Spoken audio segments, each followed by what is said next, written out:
All right, there we go. That's the right button. Hi, we're live. If there's anyone in the chat channel, thanks for joining us. If you're watching this later on VOD or on YouTube, thanks for thinking of us. We are Adventures in Lollygagging. We play a bunch of different games on the internet, and we also play on podcasts and stuff like that. And so tonight we're going to be playing one of my new favorite games called Electric Bastionland. We played it a couple weeks back. It was our first time playing. Probably made 1,000 mistakes. And so tonight we're going to come back, we're going to play it again, and we're going to make like 900 mistakes. And sometime next year, we might finally get the game right. There's only like 5 rules in the game, but somehow we still get them wrong. So we're figuring it out. But anyway, so we're going to continue with the same characters that we had last time, because even though they managed to clean off a little bit of their debt, they haven't quite gotten it. So the basic premise of Electric Bastionland, is this is your first time watching it, is that we are in a city that has reached a new level of modernity, or it has finally reached modernity. So like electricity is around, it's got some semblance of like modern life. There's machinery, robots, stuff like that. But it's not like full on science fiction. So it's a little bit sci-fi, a little bit fantasy, a little bit steampunk, all kind of mixed together to make it whatever the hell you want. Bastion is the name of the city. It's this big metropolis where weird stuff transpires and where a lot of the adventuring takes place. The basic premise of why the group's together is that they're all in debt to a specific company. The group that we have here is in debt to a pest control company called Slugburn Pest Control. And they go out looking for treasure because they failed at all of their previous careers in their previous lives. And that made it so that now they have to do this desperate act of getting treasure, doing jobs to get money and pay off that debt.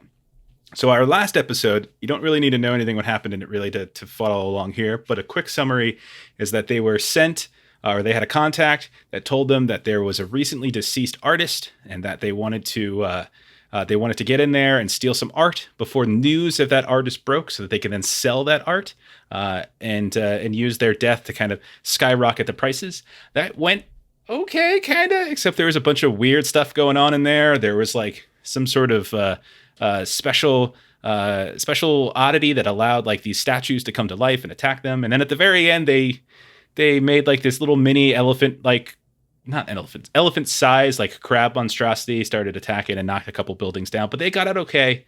Unfortunately, the art itself is not going to sell as well as they thought, because now that artist has a really bad reputation because their home just destroyed half the borough. So that's the basics. We are going to continue with the same character. So why don't we do a quick rotation and tell us again who your character is and like what their failed career is. So we'll start with Ashley. So my character is Miss Chuffwick. Her failed career is unrevolutionary, which she basically is kind of like a janitor. After each revolution, she cleans up the barricades. The civil flow design demands that somebody put things back in order. Okay. And then Derek, what do you got? My character's name is Douglas, and I am a Dead-Shoresman. Mm-hmm. So I basically was thought to be dead and just mysteriously came back, but all my relatives and friends are gone. And I don't think many people believe that I truly died or something like that. Yeah, it's a shame. And I would say that Dieter, who is Justin's character, Justin's not with us tonight because he's got to play video games. He is the cheese below me. He's I don't remember exactly what he was. Does anyone remember his class? Like his failed career? He was wasn't he like an arguer or someone who did arguing? That's right. Yes. He was like a failed academic or something like that, a professional rhetorician, something like that, which is really funny because it's kind of what I do for a living. And then in the bottom corner, Melissa, what are you playing? So I am playing Velta Maxwell. My failed profession was a master blender. So some sensory gift allowed me to rapidly reach a lofty position, prestigious within my trade. So I worked for the condimentary, and a machine took my job. Sure. Yeah. And it was really funny because you made that character after I had already developed the adventure, and I used like the human unionist stuff from yours, and it just happened to show up. So it worked out really well. Yep. And then Long, who nearly died. Probably should have, but I was pretty close to dying. Yeah. I am playing Simo. Okay. I was the front of the house host of a day spa, and now I'm not. What do you think the front of a house host does at a day spa? Like, what is it you think your job is? It's like customer service. I'm thinking like they got to flatter all the people to come in and give them some good service. Redirect them to like, oh, pedicure. Okay, that's down this aisle. Manicure, that's this way. Okay, cucumber facial, no problem. All right, you ever had a cucumber facial long? Can't say I have. That's a shame. They're delightful. All right, so we're gonna get started then on our new adventure. Same characters. We suffered some injuries and such. Correct? Did Justin has never looked better, right? There's probably. Oh, I don't want to make this joke. Never mind. I'm not gonna. I was gonna make a cholesterol joke, and it's too mean. I'm not gonna do it. So who all suffered strength damage? Yeah, I took a lot of that. I think it was Vilta for sure. She actually got to the point where she couldn't benefit from rests. So I also took strength damage. Okay. Yeah, I'm 10 out of 11. Okay. I'm 1 out of 16. Okay. So I've got good news and bad news. So the way this game works is that there's literally you could literally find, and there's no such thing as a general store or general practitioners or anything like that. Everything's a specialist. But the bright side is that Bastionland has like there's a specialist for everything. You can get like public free options, but those things take forever. So if you ever want to get anything done, like healing yourself up, getting your strength back, all that kind of thing, you want to see a specialist. And if you want to get it done in any a decent amount of time, you have to pay for it. And so all of that extra coin and such that you found, the extra pounds and stuff, after delivering the various fines to your contact, who was probably a little bit upset at the fact that, yeah, you did a good job, but did you really have to destroy the building and then give this artist a really bad name in the process and sort of tank some of the prices? But I mean, they did that themselves with the monster. We didn't do it. That's fair, but you all were the last to see coming out of it, so they're blaming you. So you ended up getting about a little around 2K of your debt. So about a fifth of your debt has been cleaned up as a result.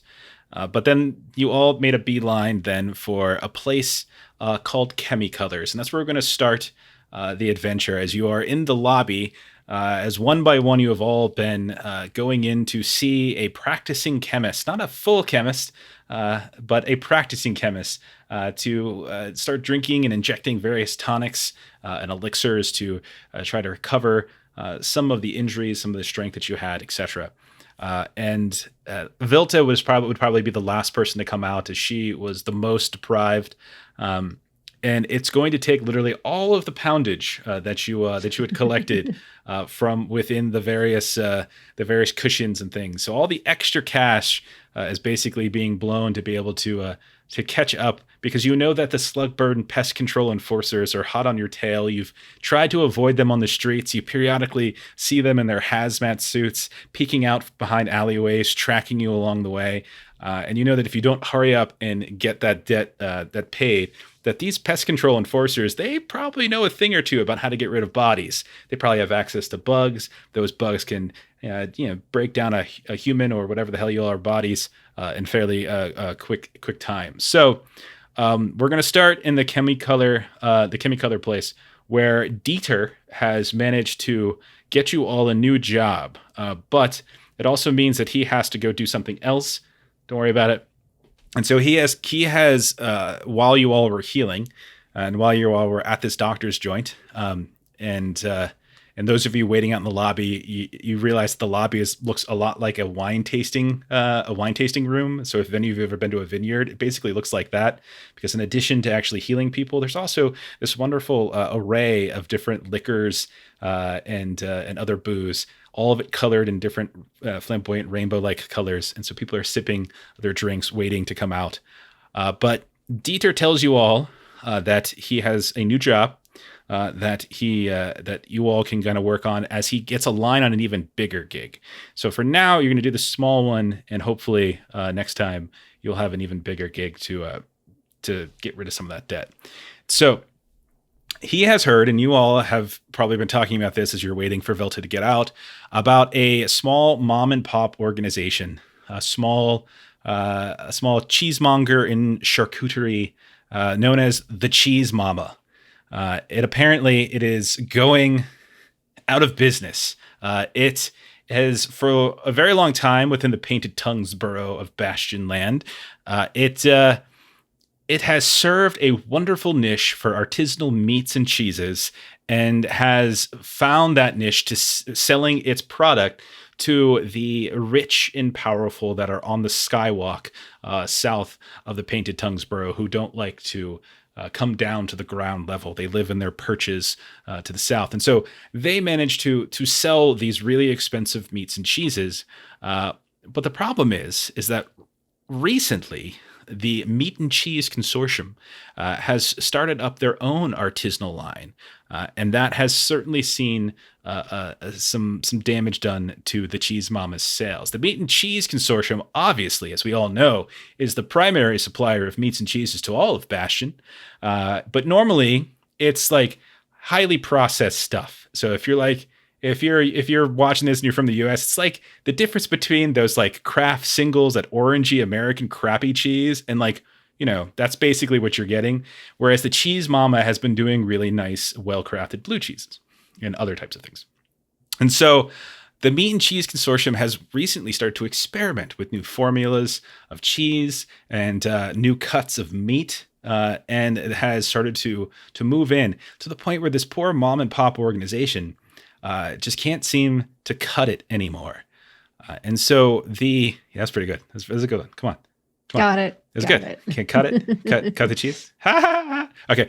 So the job then that you have is a twofold. It's a twofer. And depending on what you're able to get done, could change how much debt. If you're able to get both of these objectives done, there's a significant amount that you can knock off your debt. So job one is to get into that cheese factory, which is kind of like is a literal factory versus this small, tiny mom and pop shop.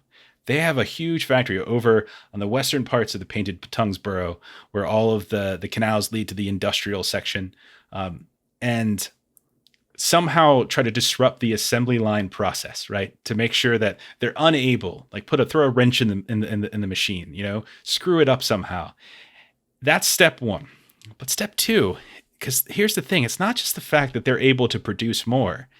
It's actually that people like the cheese that they're producing better, which is an affront and an offense to the Cheese Mama, who's like, no. It's one thing to be a big company and be able to produce a higher quantity, but we have higher quality. But now, rumor has it that the rich and the elite are actually enjoying these artisanal lines even more. And if that wasn't the worst of it, when the Cheese Mama actually bit into the cheese herself, she could recognize the high quality of it. And so she wants you to get into that factory, steal its recipes of cheeses so that they can then start using it themselves. So that's the mission. So you got a job, head to the Meat and Cheese Consortium factory, screw up the inner workings of it, and steal the recipes for their cheeses. Gotcha? Okay. Oh, yeah. It makes sense. Yep. I got to say, I started prepping this, and I told Melissa this. I started prepping this, and it was like, this is just going to be a goofy little story. And then it just got dark today. Like, it just got really weird and dark. I don't know what happened to me today. I'm like, Jeff, what's wrong with you? But that is the plan. Any questions? No, I think. Well, corporate espionage and sabotage. Mm-hmm, Yeah. Mm-hmm. The treasure is the recipes. So there's two things. So if you just do the assembly line thing, that'll slow production for a little while, but certainly they're going to be able to bring it back up pretty quickly. Fix it eventually, yeah. So that's only a temporary thing. The real way to screw up the production is to get those recipes. Because I'm pretty sure cheese has recipes. I didn't really look this up. There's probably like a process. And like I did spend a half an hour trying to figure out how to pronounce fromage, and I'm not sure if that's even right. So if anyone's French who's watching this, my bad. Comment on tell us how to pronounce it. Send us. Twitter allows you to like record audio files and posting them now. So if you could just hit us up on Twitter, that'd be cool. That'd be cool. So you all have access to our Roll20. You guys remember how to play. We got your dex save, strength save, charisma save. Make sure you hit your tokens whenever you go to roll, that kind of stuff. You also have access now to a little mini map that I made of Bastion. It's not something fancy enough that I would actually display this on on the stream itself. So maybe next time I'll pretty it up a bit. But you can kind of see a little bit of the whole of the whole painted Burroughs district. You all are at Chemicolors, which is one of a few different places you can go for healing and patching up. You are down to only a scrap handful of pounds, but otherwise, all you really have is the things on your back. There's not a whole lot of shopping that you could potentially do. But after you've got a couple sips of soda, some beautiful little liqueurs, something colorful, something fruity, you see Vilta stumbling out. She's got like toilet paper wrapped around her head like a bandage, and instead of getting a lollipop, they just give you a cocktail, and they're saying thank you for being there. You drink it, and it tastes like a lollipop. You look around, and there's plenty of other people here. Some of them are lushes, getting drunk. You see others who are kind of like they're in the emergency room. They have like broken arms and stuff. So one arm's broken and bleeding in a sling, and the other one's sipping like a margarita. It's a wonderful little mix of things. It'll help you when you're feeling hurt. But at a certain point, you'll see Dieter who'll come in. They'd be like, "Oh, sorry, I must go." I don't know what the hell is. What was his accent again? He was doing like German. Some stupid German thing, right? And so then you all can begin your trek over. So then we already understand the 2 steps, like those have been explained to our characters. yes, your characters are well aware of the job. And I would say the rest of you can fill Vilta in now that she's out. One thing, so Douglas would want to discuss, so I'll just do it in character. Perhaps we might go to textbooks and baths and procure with our remaining funds some means to forage the recipes and make them of worse quality so that not only do we have the good recipes and then we stall production, but when it resumes, they have a lesser quality. The trifecta. Who found this guy? Who are you again? That's genius. It is a very good idea. I was a part of high society, so I feel like high society people know how to like really undercut their enemies. For sure. Miss Chuffwick will like kind of like rummage in her bag, and she'll pull out some like flyers from like some sort of random revolution. Is this not good enough? No, we probably want it to be just plain paper so that we could make it look more legitimate. I doubt their recipes are on the backs of flyers. And she'll just kind of like and then crumple it back up. So on the map, there are a couple different colors for the different routes. The pinkish magenta one, that's a trolley car. The greenish one, those are canals. So you can potentially hop on public boats, or you can just kind of walk along the side of it on the walkway. The orange one is a skywalk that really only goes to like the rich folk penthouses and stuff like that. And the dark blue one is an underwater tunnel that connects 2 different boroughs. So you're at Chemicolors. You would probably know that the textbooks and baths place that you're looking for likely is on the trolley car route, but that would cost some money to hop on that trolley car, or you can kind of just walk your way there. Either way would take time, but would we have enough? Yeah, would we have enough funds for the trolley car and any materials that we need, or is that not something we would know just from living in Bastion? I would say it would depend on how well you can negotiate a price.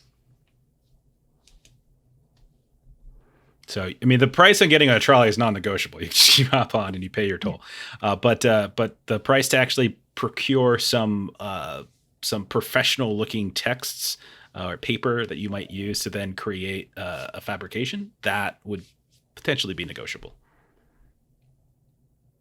Were we allowed to keep any of the torn up tapestries from last time? I would say the tapestries themselves were probably taken by by your fence, because that was sort of the deal with your contact. Okay. Yeah. Hop on the trolley car? But the things like the gun, like if you want to have the gun, that's fine, but you would have to get plaster or something to be able to reload it. Yeah. So there's things like that you can put in. So you go ahead and all of you are, so you're hopping on the trolley car. Okay. And you start, you hop on, you can see that there's a variety of stops along the way.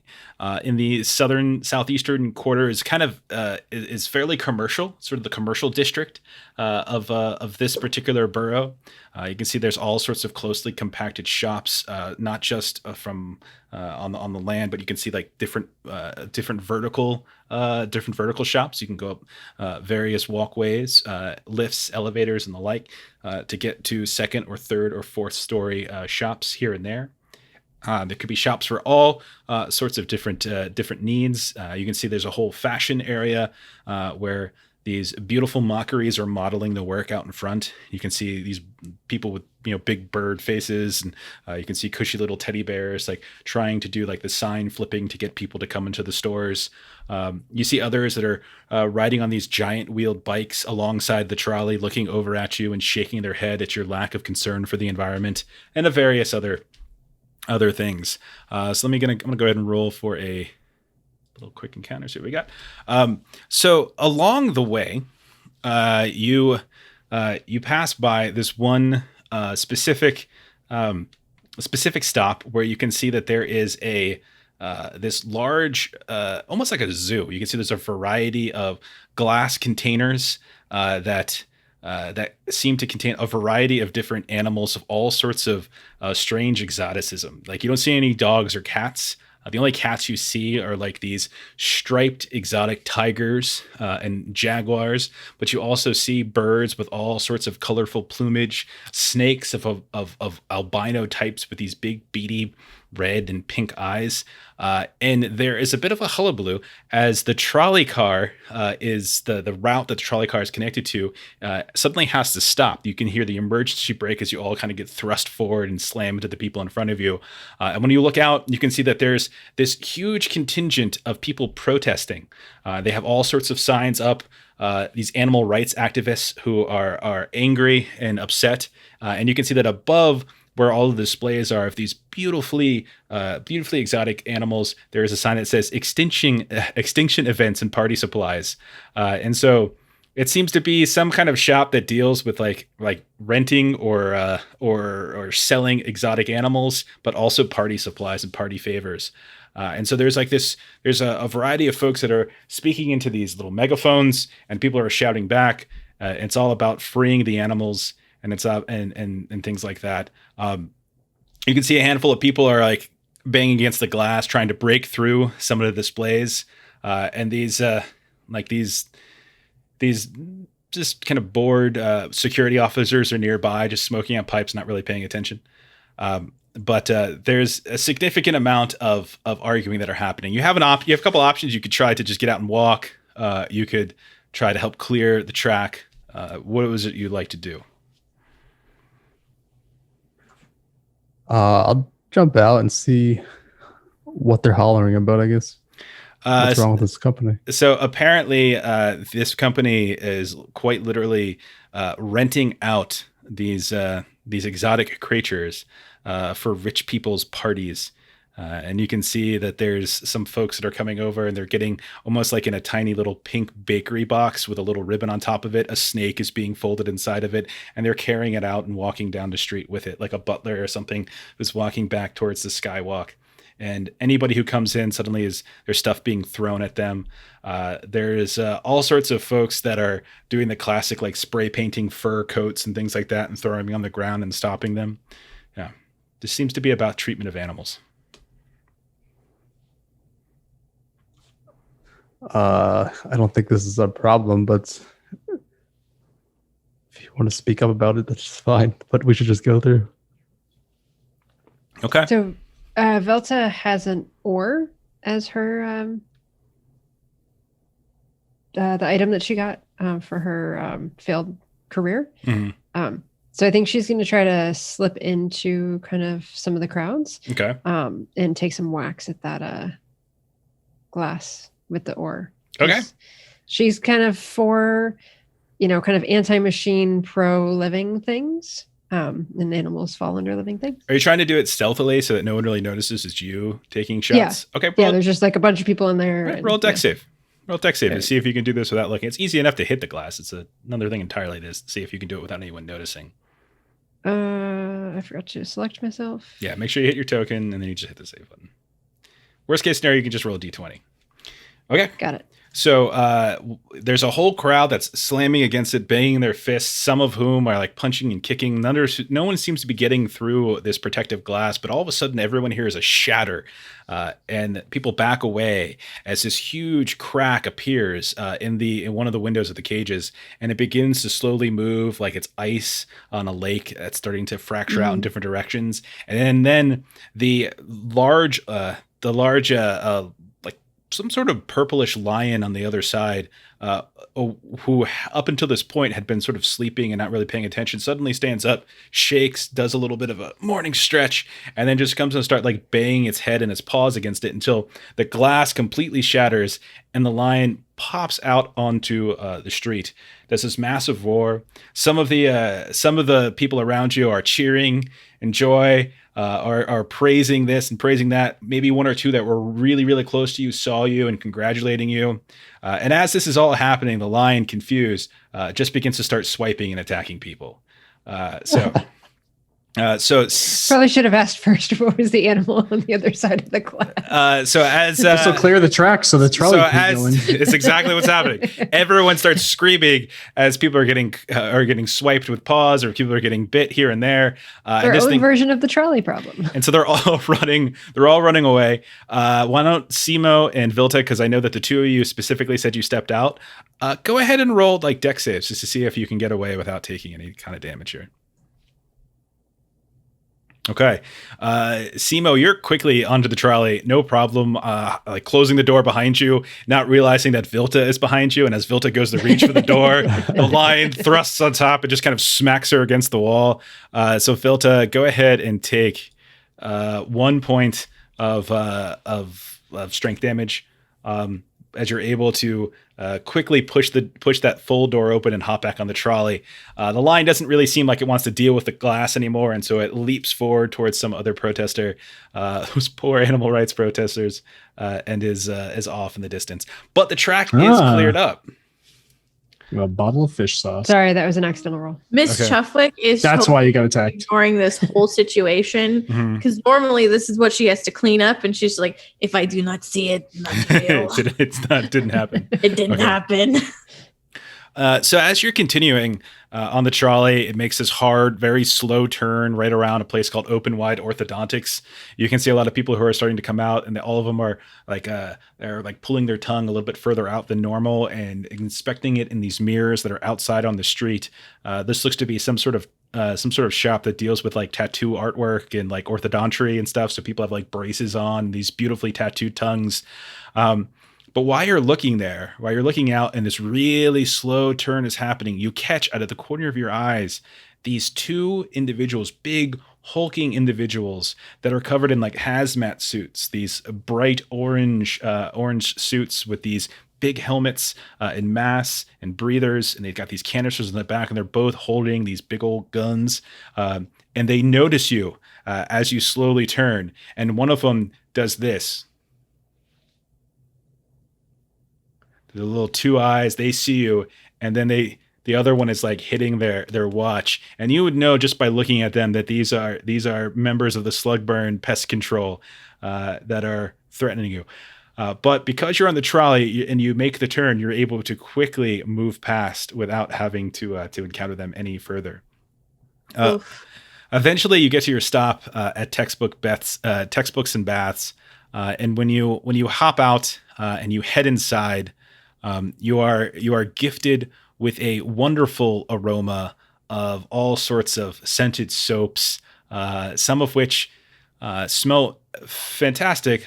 Other places smell not remotely fantastic. And when you start perusing the different services they have to offer, this place seems to deal with a variety of homemade antique textbooks and bath products.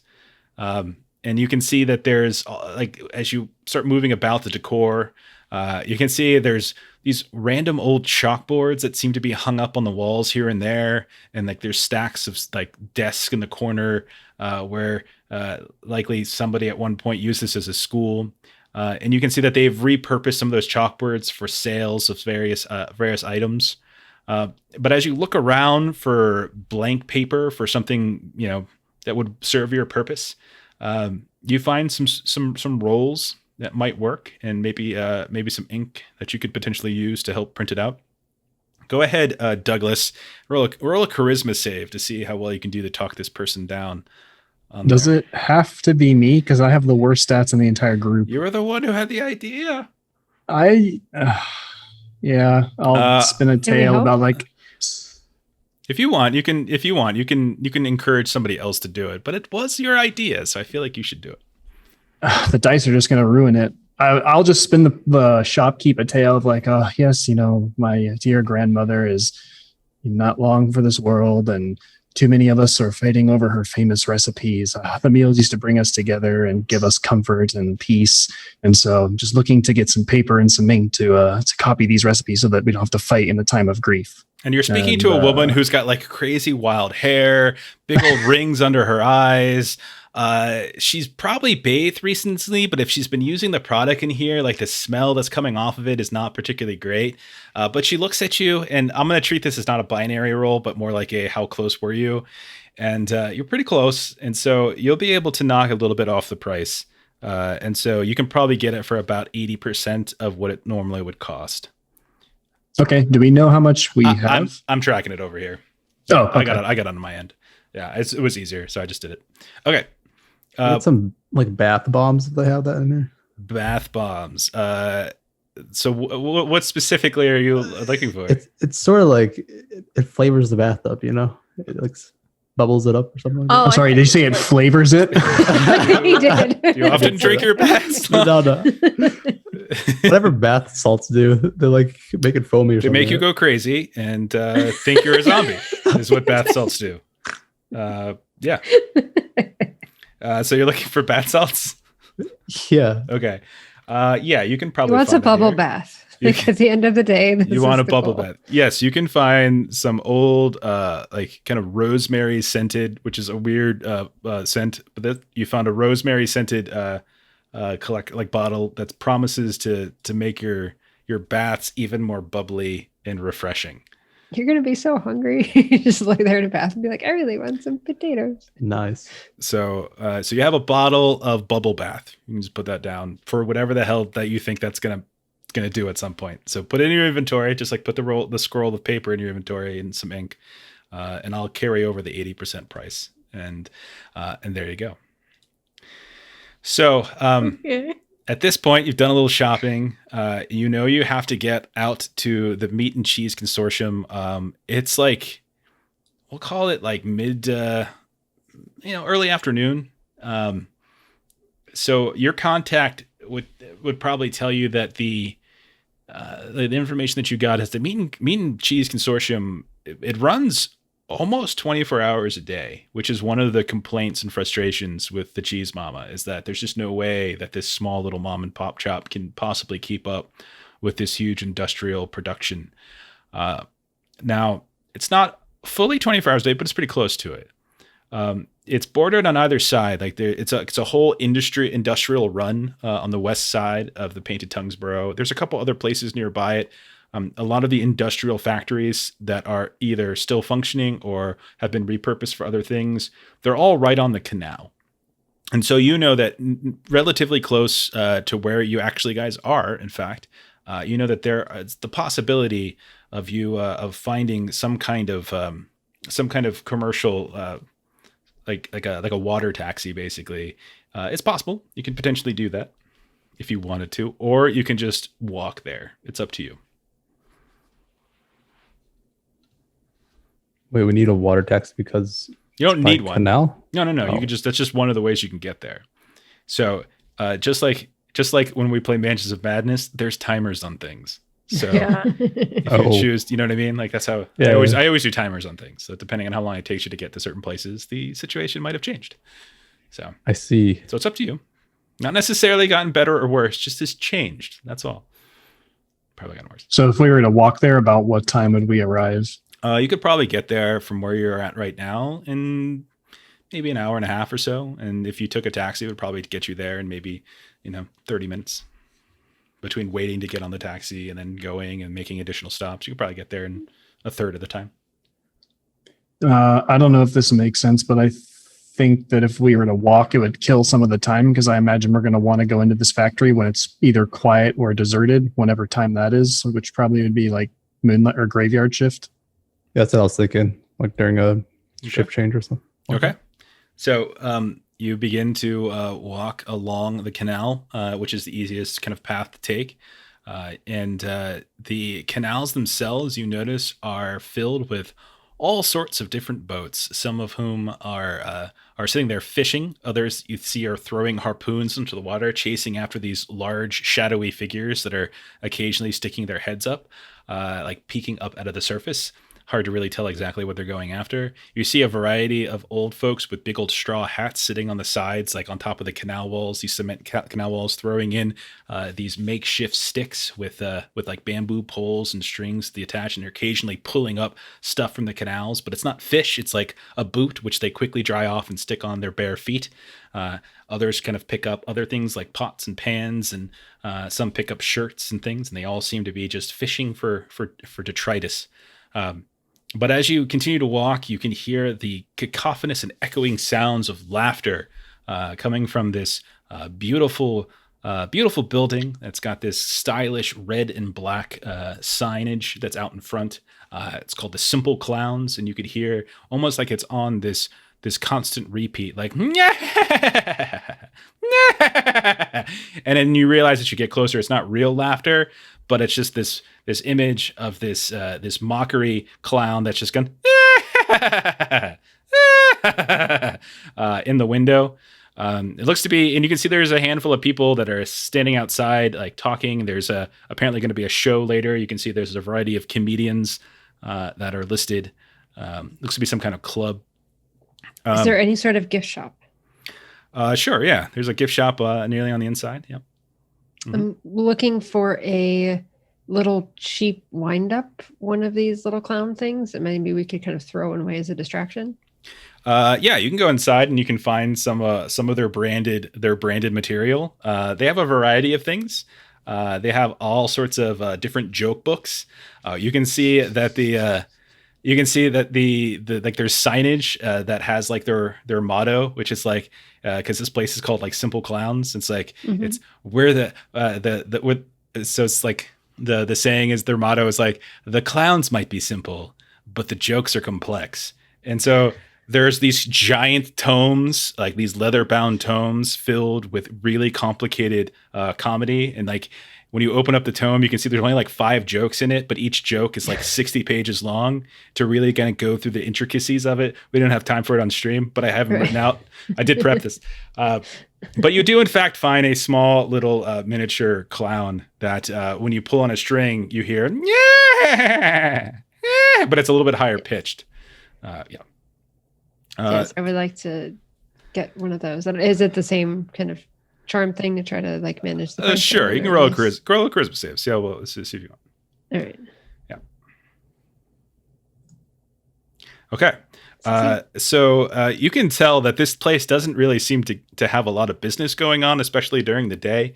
There is a small old grandmotherly looking woman behind the counter who's knitting.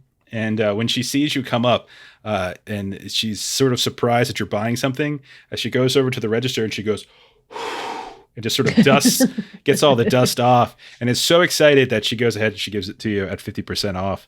Nice. And you hear like a ding, ding, ding, ding. The drawer opens up. She takes some of your money. I'm cracking, and I got it over here. And she hands it over. Sure. Those of you who are still outside, you can hear that apparently there's talk amongst those that are waiting around outside about possibly like sneaking in after hours. There's because they want to see the real stuff in the cellar. when you listen to them, apparently this used to be a water, like a wastewater reclamation facility, and like some of the local canal gangs used to use it as a disposal site. And so the only reason they're standing, like when you ask them about like, oh, who's on tonight, and they're like, we don't know, we don't care, and this place doesn't get a whole lot of business for whatever it's trying to do. Okay, so then you continue your path along the canals. You pass by this fairly antique, old, kind of old Victorian looking mansion that's just sitting on the edge of the water. You also see that there are stairs going down into a subway area, and the directions are going towards this underwater tunnel. And you can see the signs are saying like Froth and Merck, Sunken Accounting, and a couple other places that are listed. But the signage that's out front of this huge mansion, it says, let me see, did I write it down? Hopefully I wrote it down. It says Madam Grickle's Home for Tunnel Strays. And out in front, there's a bunch of like kids that are cleaning up the stoops and sweeping and planting flowers, but all of them have like these strange augmentations on them. You have like wires coming out of like their temple and like going down into their shoulder. One or two of them are like missing a hand, and instead it's like this metallic replacement. And they're all kind of like shimmering and moving around, not quite fully human. And occasionally they look up at you. And while you're looking back, you can see that those you catch sight once more of those Slugburn enforcers that are just strolling down the alleyway about a half a mile behind you, or strolling down the canalway about a half a mile behind you. Out in the canal, in the waterway, you can see that there's these two incredibly colorful boats that are kind of throwing things at each other. And so you see like some sort of naval battle is starting to happen, and one of them throws like a Molotov right inside, and this boat just goes up in flames, and people start hopping off into the water. But you can continue going, but you can still see that you're being followed by those enforcers. What's up with those guys? You think we're on a stroll? They've been following us for a while. Do you guys forget that we owe money? And Miss Chopwick's gonna start like walking a little bit faster. Okay. So as you walk a little bit faster, you can see out in the water, like these people are swimming to the side of the canal walls, and you can see this other boat that's got all this beautiful like graffiti painted along its side, and these huge like fake sunflower. You're not even sure if they're fake, like sticking up out of various portions of the boat. Like the roof of the top of the boat has like grass that's growing on it, and they're just like all kind of chanting and screaming as they pass by. What are they chanting? You're not quite sure. It sounds something like whatever their gang motto might be. When you keep going a little bit further, you can see that you're at this place, this bend in the canal, and there's like all sorts of bridges and boats and piping that goes across. You can see that there's a lot of fighting over exactly how these pipes and bridges are supposed to look.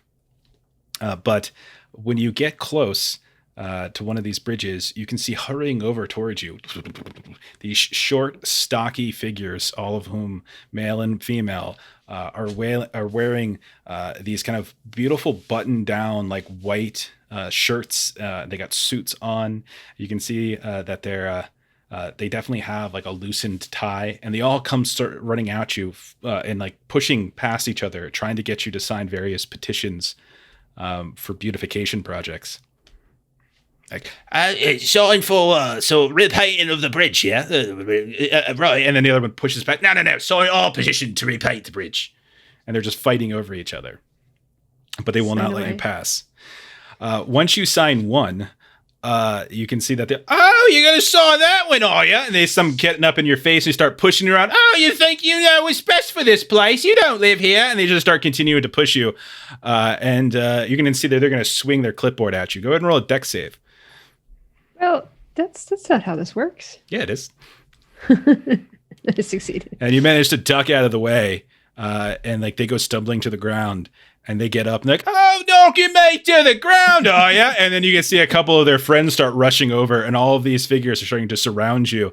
Meanwhile, the person who, the petitions you did sign, they're like, thank you, and they must move away at that point, and they try to get the next person. So they'll go up to like Miss Chuffwack. I signed a petition to make the bridge more beautiful. And Miss Chuffwick's gonna do like the typical, just like, and she just holds her broom as she's walking away, kind of pointing it at him. And he's like, listen, you want to make it through here, you better sign this petition. And he gives you like a little throat slash. And she's just gonna keep trying to walk away. Okay, go ahead and roll a dex save as he tries to like basically grab onto you and prevent you from leaving. Click, dex. Yeah, and you manage to with your broom or whatever it is, just sort of like continue to hit him until he just kind of gets so tired of getting whacked on the head that he turns around. You think you're a good boy? And he goes up to Simo and he's like, don't be like your grandmother over there. Sign it and make this place better, make it more beautiful. Come on now, let's go. You don't want it looking like this. Look at it. It looks like rubbish. You want to make it look better.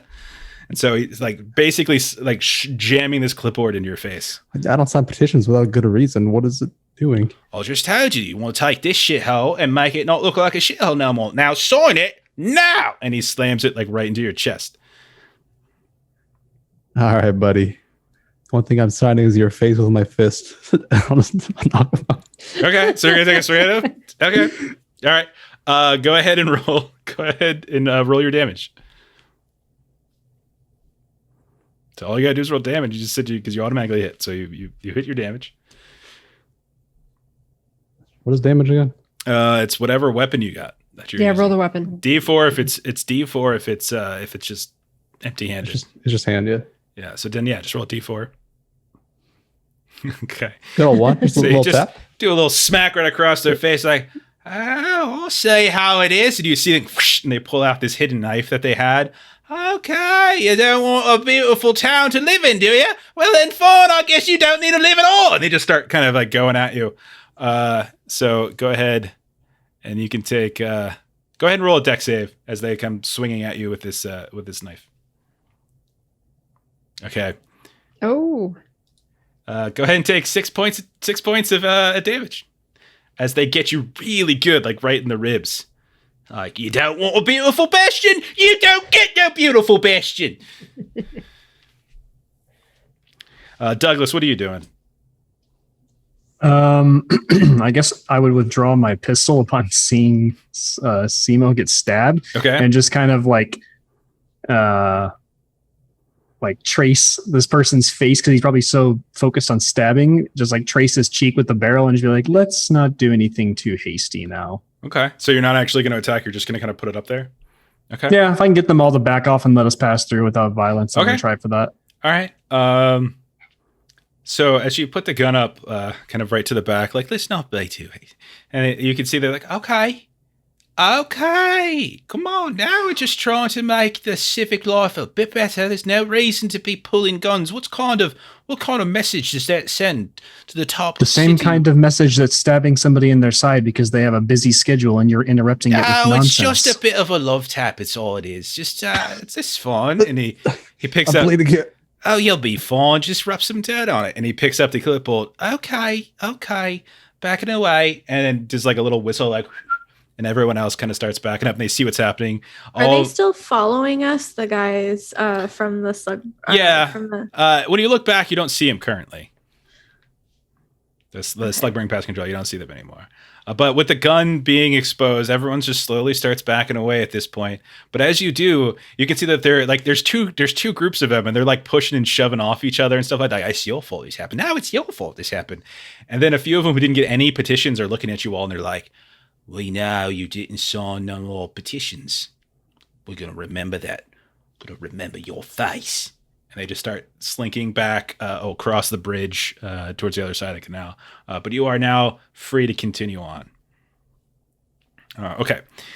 So what happens when you drop HP again? So when you took your 6 damage, was that all HP or did you go into strength? Okay, if it's all HP. No, it went to strength. It did go into strength? 2 strength. So. Okay, so then Oh, I totally forgot about that piece. So if it does go into strength, so you have to roll for critical injury. So roll a strength save. Okay, Succeed. so you're good. So, but as you continue to move, remember that HP is basically an encounter resource. So if you rest, so for an indeterminate amount of time, just for a few minutes, usually take a drink, catch your breath, that kind of stuff, patch up basic wounds, you can get your HP back unless you're specifically deprived, like Vilta was last game. So as you continue going, if you want to at some point stop before you get to your destination, take a breather, sit down on a park bench or something like that, bandage up that stab wound a little bit, then you can get your HP back. The strength, however, that you took is still gone. Okay. Okay. Make sense? Yeah. Okay. So as you guys are you in fact taking a rest? Yeah, I'll need to eventually because I can't go on if I don't. Okay. So you can. Yeah, now's as good a time as any because we did just get injured. So okay, you can see looming in the distance. There is this massive factory. You can see smokestacks galore. You can see all sorts of stuff coming out of it as they're making smoked meats and cheeses. And it's on. You can see that it's on the water, but there is a very long and lengthy wall and fence that seems to be surrounding it. And at the top of that seems to be some kind of electrified top to it. So if you were to climb over, it probably would be pretty dangerous for you. There also seems to be some security buildings out front. And there's barricades that are preventing people from coming in. Periodically, you see a rickshaw come out, and there's a person just running, pulling a rickshaw behind them with all sorts of product on the back.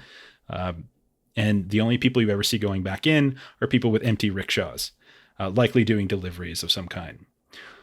While you are waiting for Simo to patch themselves up, you hear some crumbling footsteps come up behind you, and you hear, "What's this? Don't you know that you have job to do?" And you can see those two figures that are in their hazmat suits come up behind you, and they've got like their big old cannons kind of faced at you. No one does not pay back to Slugburn.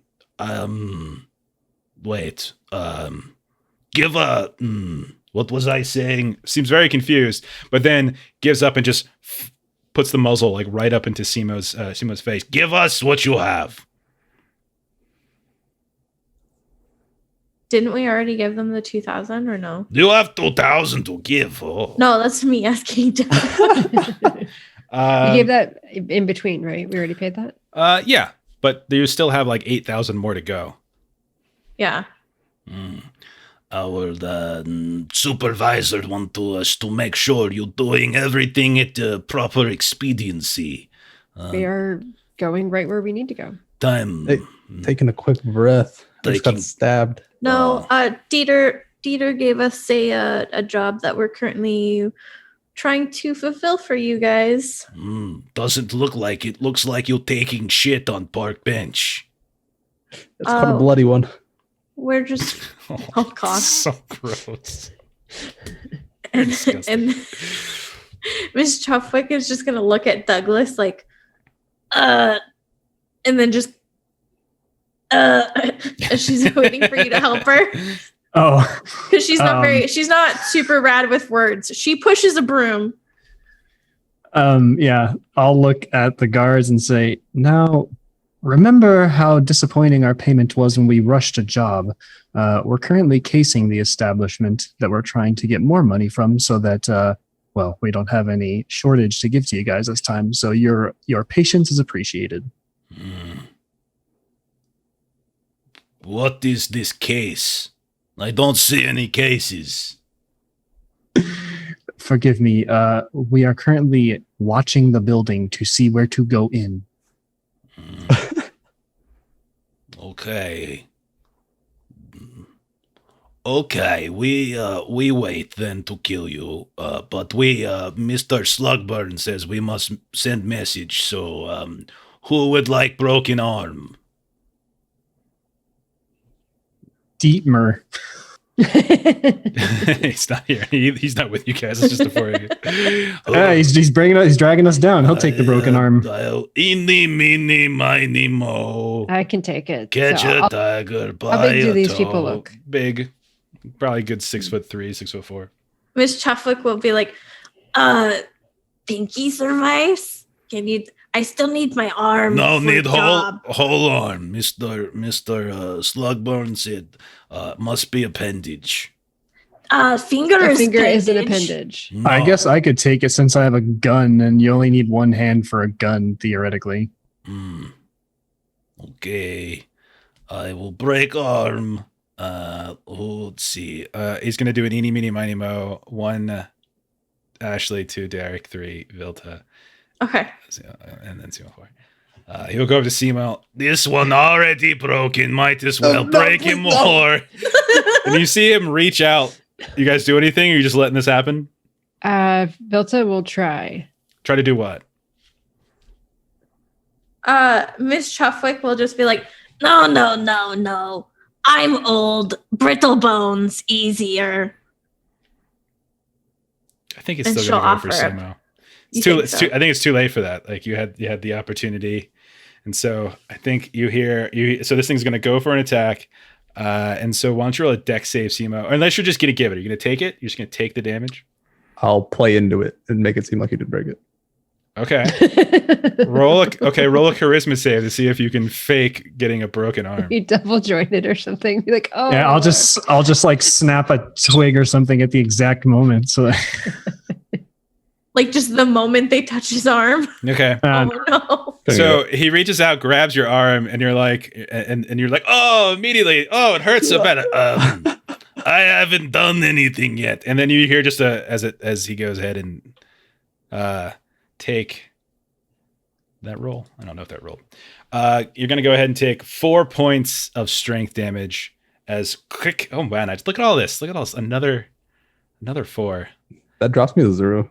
Okay, that's gonna be a scar. Yeah. Okay. We'll get back to that in a sec. So he breaks it, and you can see Simo with the limp kind of numb. Son of a Oh. bitch. We will be waiting here. You have 20 minutes. Hurry, chop, chop. Let's go. Is that not enough time? No, not enough time. I mean, at least 22 because you just broke his arm. So, I mean, you're I not am really not- being reasonable. I am very reasonable. I give you 30 minutes. Yeah. No. We'll come out when we're done. I could just break every bone and we sell bones and use that to pay off debt. We know people who would like We're to not buy worth bones. that much. No, Not 8,000. that's true. But it's possible we could make a decent amount of money. You want to go to him and tell him that you want to trade bones for an $8,000 debt? No, Mr. Slugburn seem said it is smart. option if you'll be too ornery and difficult. You're being difficult right now. I give you graciously 30 minutes to complete task, and you're arguing with me. Okay, so be it. Take 1 hour. We will go get lunch. Goodbye. We will be back here in 1 hour. If you are not here in 1 hour, we will come find you, and we will break bones, take them, and resell them for money. Goodbye. And you see the two of them just start walking away. Okay, so you said that you went to 0? Yeah. See if I have the scars thing up. Yeah, I do have the scars table. So from 4. So it says smashed mouth. So what probably happened is that it broke your hand, and maybe you like jerked in pain and smashed your mouth like on the railing of the chair or something. So Can instead it just be he has the song stuck in his head on loop for forever? oh god, no, don't do that. That's mean. You spit teeth and blood. You look a mess until you see a dentist. Fortunately, you know where one is. There's Open Wide orthodontist. Okay. All right, so you've managed to buy yourself about an hour from these Slugburn pest control. Thank you. and what do you guys want to do? well, I guess we're not going to be doing this when there's a quieter shift. Sounds like we need to go get one of those things that Jeff is like people were running in with. Yeah, Mhm. that's the only thing I could think of. Agreed. Okay. So you want to try to track down somebody on a rickshaw? Yeah. Okay. You know what a rickshaw is, right? Yes. It's like a wheelbarrow, but like people sit in it. I know of it from Shinobigami because that's what Justin's That's right. character had. That's Yeah. right. Okay. So you all head out in the direction. Do you want to wait for one to come out and track one, or do you want to chase after the one that just left? We'll probably wait for the next one and maybe time and see if there's like a particular time limit in between. Okay. It's about 20 minutes before another one comes out. But once one does, you can see it starts actually heading in your direction, as if it's going in the northeasterly direction out of the Meat and Cheese Consortium. There's all sorts of barrels and crates on the back of it. And there is this squat, young, muscular man who's moving along with it. What do y'all want to do? Follow him. Okay. You follow them. That sounds like a waste of time. They start to go off in the same direction as you just came, where you were accosted by petition signees. My thought was we'd like bonk him over the head and take the thing in. Well, I asked you what you want to do. If you want to do that, just say, I want to bonk him over the head and take the route. Just say that. Is everybody else on board with that plan? Yeah, I think that's our only option. Okay. Why don't, so I'll say the four of you can easily outnumber this person. Do you care whether or not this is done in vision of other passersby and such, or in sight? I would prefer to try and have it like off. Okay. Like in a side alley or something. Okay. Well, side alley is, you have to, they're on the main road. So what you can do is just try to as far away as possible. Go ahead and roll a deck save. Whoever wants to lead this and try to find a good ambush spot. We'll just say deck save. Somebody can look for a good ambush spot. How about that? My dex is 9. Mine is 8. I have 14. Or mine is also 9. Go ahead, Long.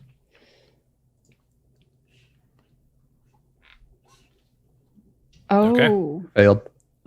So oh no. You find this fairly large and beautiful tree, and you can see that there's this half retaining wall around it that has this beautiful graffiti painted on it. And you hide behind it, and right as this rickshaw comes rolling around it, a couple of you hop out and just accost this person. So we'll say 2 of you can roll your damage. So we'll say Simo will be 1, obviously, and then one other person can roll damage on this person. Who wants it to be? Because the other 2 of you, as you're getting ready to do it, you hear behind you, "Hey, you all sign a petition to make this place more beautiful." So who else is rolling damage? One more person. Okay. So you managed to hop out, Simo, and conk this person over the back of their head. And they're like, "Oh, what did you do that for?" Then I come in with an oar. And like the 2 of you are kind of beating on this person as Miss Chuffwick and Douglas, right as you're about to come out and like 4 of you tag team as one person, you see these really well, they look like accountants or tax collectors just pop out and stuff like that. And they've got like all sorts of tattoos and punctures. What am I talking about? And piercings. And they're like, you want sort of petition to make this place more beautiful? We're going to clean up all this terrible graffiti. And then somebody else walks by and, "What do you mean terrible graffiti? I'll spent the whole weekend painting that." And so there, 2 of them are going to come up. Each one of you is going to be accosted by one of them. So what would you like to do? Chuffwick and Douglas. I'll just tell them like, we actually already signed earlier and we came through about an hour ago. So we're all square. Oh, wow. Well, which one of the petitions did you sign then? The one that I liked. Right. They must have signed. It really was a truly lovely petition. And you see the 2 of them like, they signed mine. What do you mean they signed yours? They like mine. And then they start arguing enough to get distracted fighting with each other that the 2 of you can slink away at this point. The 4 points of damage was enough to do HP down, but this person's basically at 0. They still have some strength left to them. What do you guys want to do? You want to take another shot, the 4 of you, or do you want to do something else? At this rickshaw person who's like, "Why are you hitting me? What's wrong with you?" Can I threaten Yeah. him? Charisma save, sure. Okay. So. Okay. So like, and they seem to be scared. Like they're more scared of something else. Like if I don't make the deliveries, I don't even want to know what they're gonna do to me at the factory. No. I gotta go. And he's just trying to like push past you guys as best they can. What are the rest of you trying to do? I'll just hit him upside the head with my broken oar. Okay. So if you guys want to keep attacking, anybody who wants to do damage, anyone who wants to attack, go ahead and roll your damage now. And remember, we take the highest since you're all attacking the same one.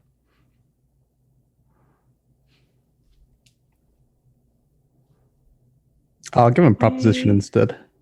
Okay. While they're being beaten and hit. Yeah. Okay. What's the proposition? Tell us how to get in and what you know, and we won't do we'll do worse things.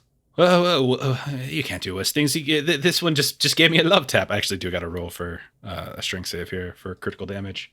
And with a natural 20, I will fail. So you don't even. So as Douglas comes up, gets a perfect shot in, like right between the ribs, and this person collapses to the ground from it. And Simo, you stand on top of him, and you like look down, and he's looking up at you. No. And you ask that question, and they're like, "You can the executive suites or the distribution."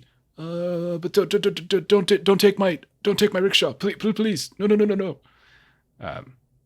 So executive suites on the 3rd or 4th floor, or you can go in through the distribution canal distribution in the back, or you can just take the rickshaw and go in with an empty rickshaw. I don't know how all of us could go in with the empty rickshaw though, because it's only one person. It's up to you guys. So how exactly do we get into those places? Like I know that's the goal, but isn't there like a big like electric fence around? That's not. I mean, you can go by the water. Go. No fence by the water. So it sounds like we would swim in through the distribution center. That could work, but the water's very gross. Yeah, need to beautify it. Clean it up a bit. I mean, Miss Chufwick herself wouldn't necessarily want to cause this guy too much trouble. No, neither would Velta. Okay. He's a worker. Same. Okay. I'll just kind of hold the oar down at his throat. You're not going to mention this to anyone. No, not gonna mention. Already late. We're like Amazon drivers. We have a time we have to get to. I gotta go. I'm way behind. Like a good 5 minutes behind. Be on your way. All right, so they get up and they start running. And you can see they're limping along the way as they took a horrible critical wound from Douglas. And they're probably not going to meet up on their time. But you do have 2 leads to get inside. One of them is the 3rd or 4th floor to the executive suites, or via the water to get into the distribution centers in the back. So what's next? I think we should try and follow through the water to the distribution center.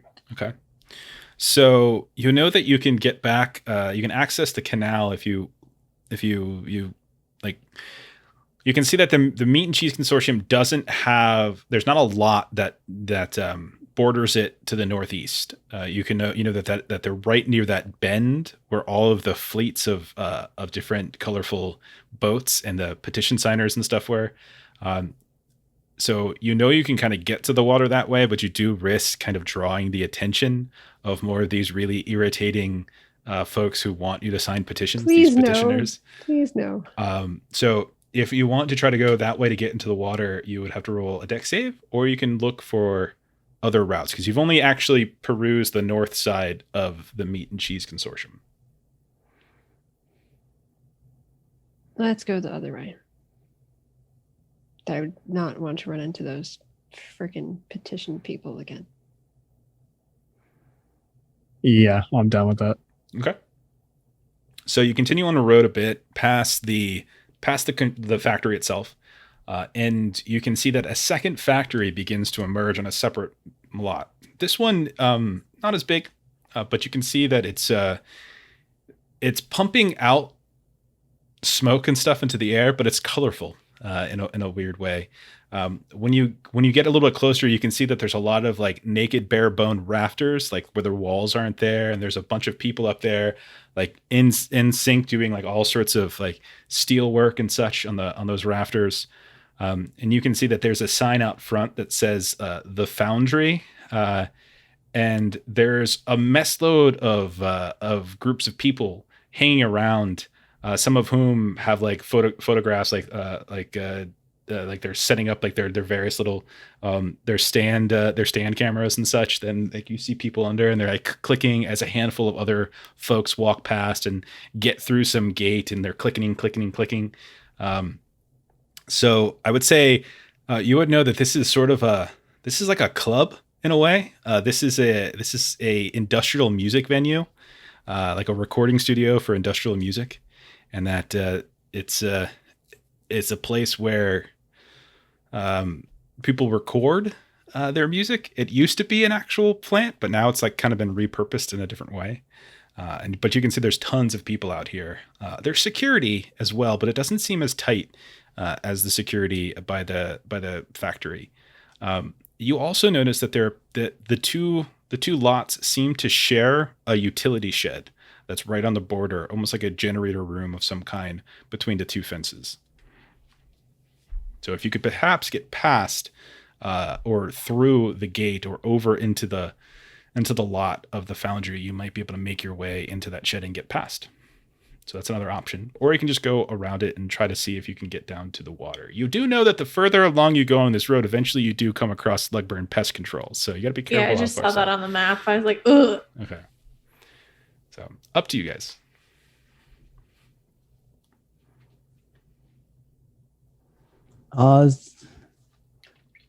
If there's an opening or some sort of way we can climb up, maybe we can just take a direct route. Okay. You start sneaking around. And you notice that the walls here aren't, like, when you get close to them, you realize they're not electrified. Like, you don't see, like, they're high. Like, it definitely, you have to climb over them. They're gates. It's not the easiest climb in the world. But you could potentially climb over top of them for sure.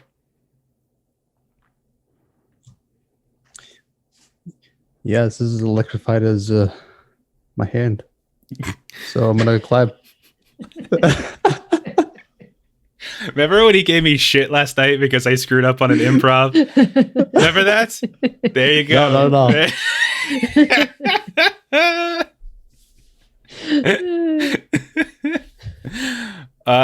Okay. You all can hop over if you want. Yeah, are there people like watching for us or we're trying to do this? Or? Oh, it looks like on this side of the walls, most of the attention seems to be at the gate. As people are coming and going, and there's a lot of like people asking for autographs and taking pictures, like celebrities in the industrial music scene are coming in and out. And while they're distracted, no one really seems to be obsessively watching the walls. So really dedicated people could probably hop over if they wanted. What it's like on the other side, who knows? Whether or not anyone's watching from the inside or would notice you, it's up to you. But yeah, you can probably hop over pretty easily. So I'm trying to connect it back to the suggestion that we had, because the suggestion was to go through the water to get to the distribution center, or to get up to the third or fourth executive suites, or easier to get through. Right. So going over the fence could help us get to the water to help us get to the distribution. Could that, or you could try to go through the utility shed, and that'll get you onto the grounds for the consortium, and then it'll allow you to get up to the third or fourth floor. Again, or you could just go all the way around and hop in the canals at any point you want. Yeah. It's not hard to do. Let's try the security shed and then see if we can get up to the third or fourth floor. Okay. You guys hop over the fence, hop over the wall, I should say.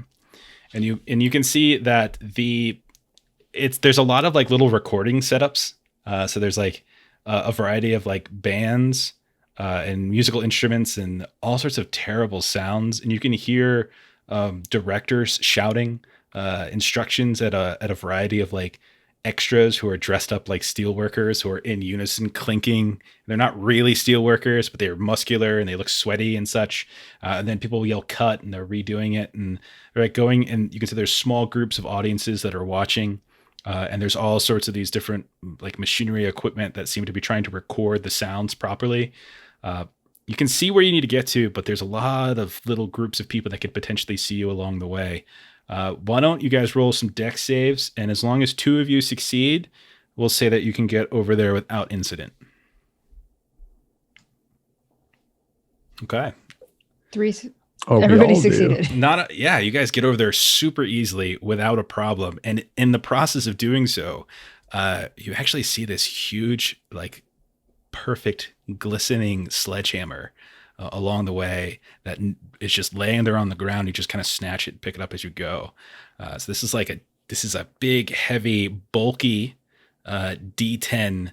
It's got this massive, like ridiculous size bulbous head. That's probably should have said it that way.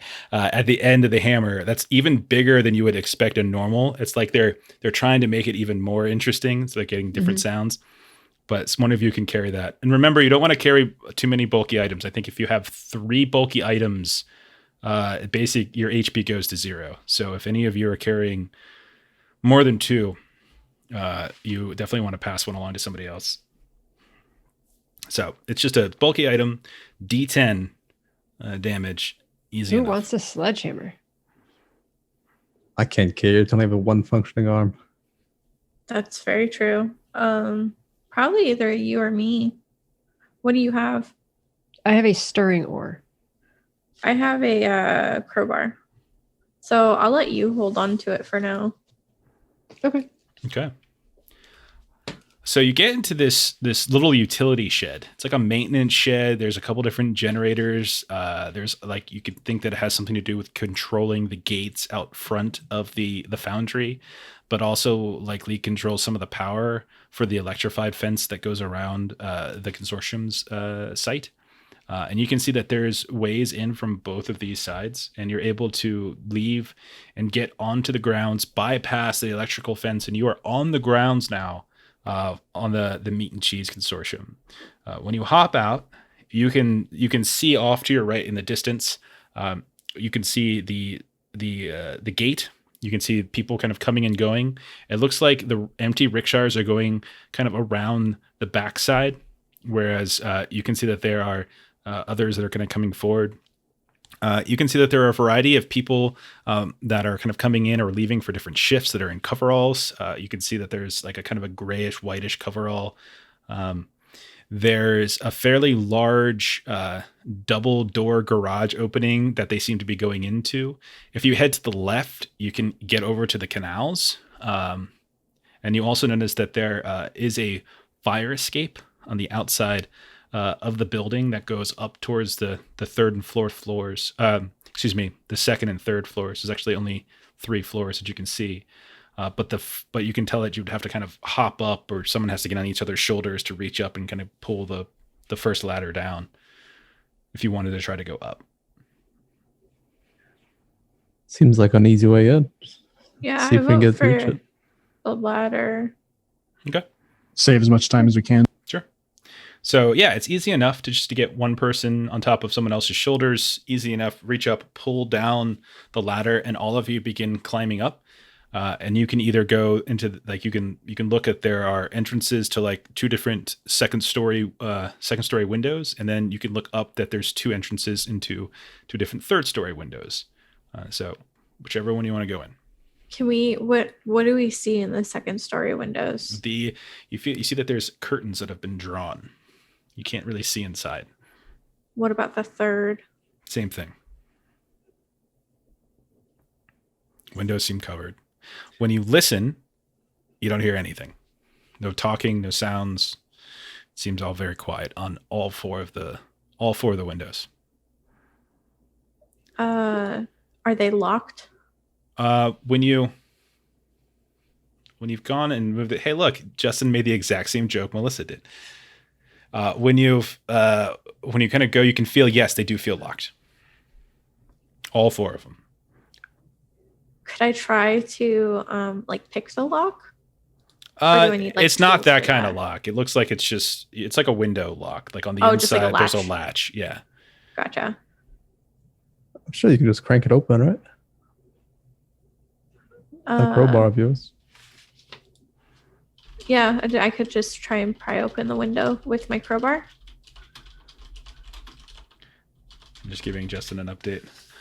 Sure. Roll a strength save, and this is mainly just to see whether or not you can open this without cracking the window, cutting yourself, or making too much sound.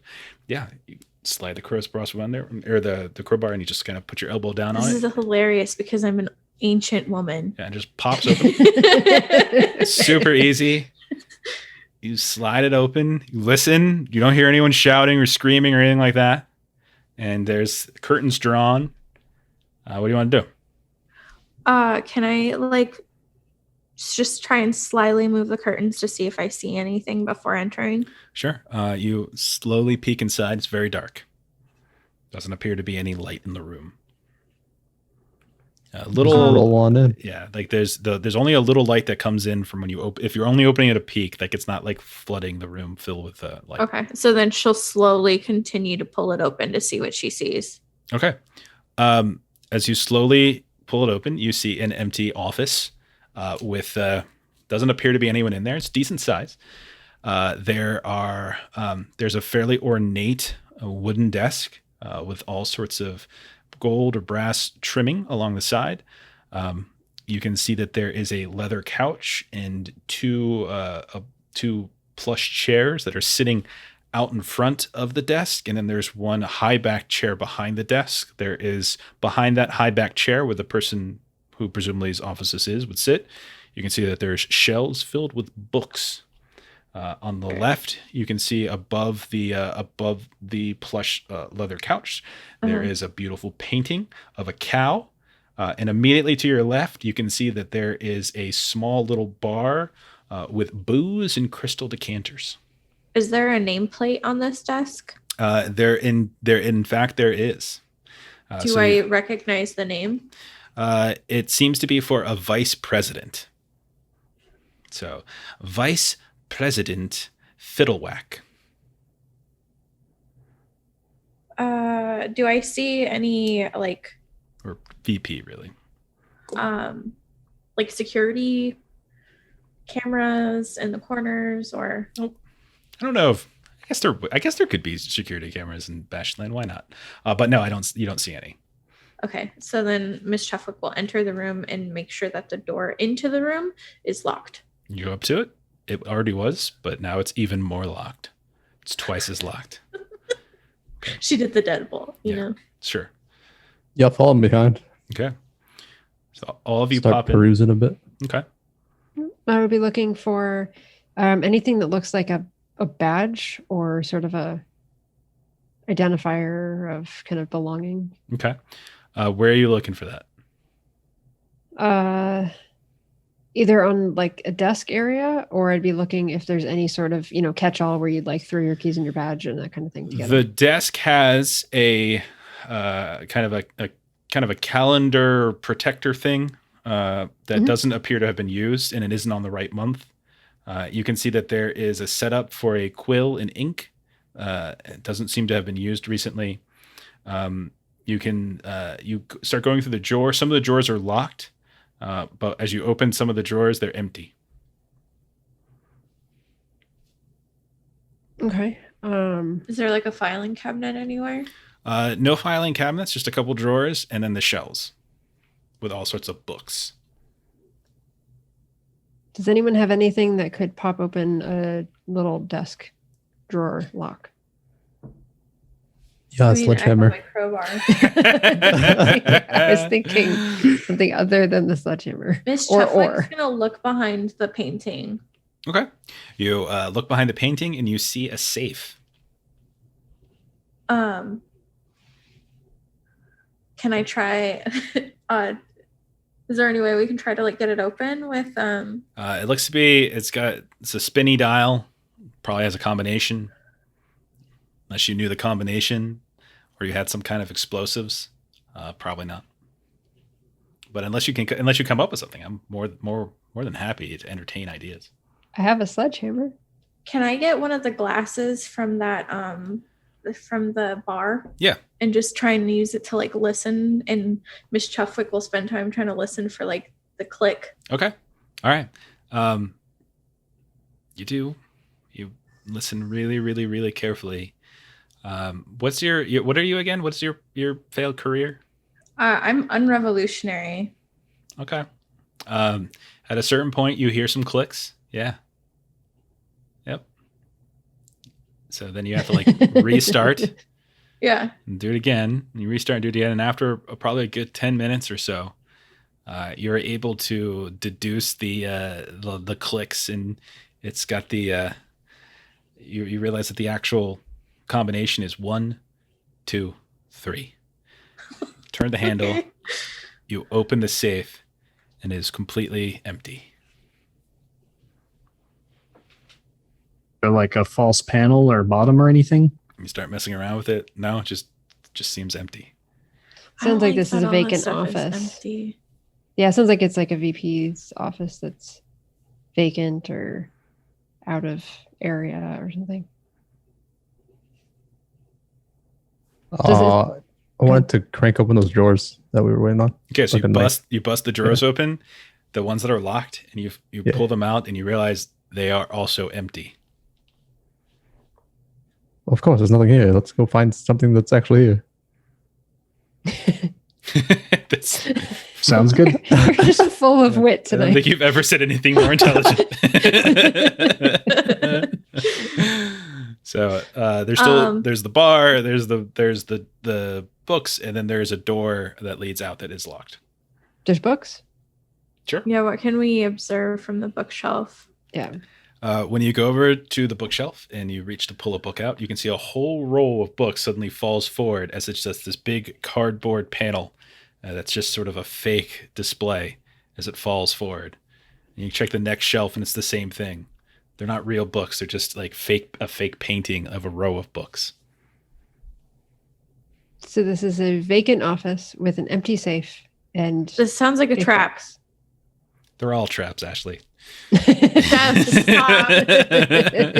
Like this. Yeah, yep. You guys want to do? Grab a drink. Okay, you go over. Is the liquor real? You Or you is go it just over water. and you can see that there's been a decanted bottle of some kind of brown liquor. You pull the little thing off. You smell. It smells like real liquor. It doesn't appear to have ever been poured, meaning it's completely full. Is there dust on top of the glass? No. There's actually no dust in the room. It all looks very clean. I'm gonna steal a drink. Okay. Shouldn't have done that. No, you go ahead and you take a drink. It's pretty strong, but good. Yeah. At least we got something out of this room. It's some kind of you think it's probably a bourbon. Okay, well, we should hold on to that. It's flammable. Okay. You can carry a crystal decanter of bourbon. It's an piece of inventory. And there were, we'll say 4 glasses if you want to take the glasses with you. Otherwise, you can leave them. Okay. And there's a kind of a silver platter that they were standing on top of, or sitting on top of. What next? Is there any? So that guy told us there's 4 floors. I'm sorry. There's a third and a fourth floor. That was my fault. There's only 3. There's the first floor, then there's 2 and 3. So Oh, okay. I'm like, that- are you that was my pulling some mistake. invisible BS on No. That was my mistake. I Okay. thought, I corrected that. After the building in the last one, it could be a thing. I have trust issues. Is there any sort of like? It's just got free booze. I don't see what the problem is. Is there any kind of like the fire safety maps that like hang on the wall, or it kind of tells you where you are and then like where like the hallways and stuff are? When you look at the back of the door, there does in fact seem to be a emergency instructions, and it gives you a little layout of the. Are you guys on the second or the third floor? I can't remember. Just, Third floor. okay, you're on the third floor. You can see maps that lead to like there's the fire escape to take those, but you can also see a basic layout of other people's offices. Is it removable that we can carry it with us as a map? Anything's removable if you put enough force into it. But yeah, you're able to rip it off the wall, no problem, or off the door. Okay. Put your back into it. We have a map. Where's the ice machine? You don't see an ice machine anywhere. It is not labeled on the map. So we can either go through the door or we can go back out to the fire escape. Oh, we're already in. Let's just go in deeper. So there's a door. If you'd like to open it. Who's gonna peek out?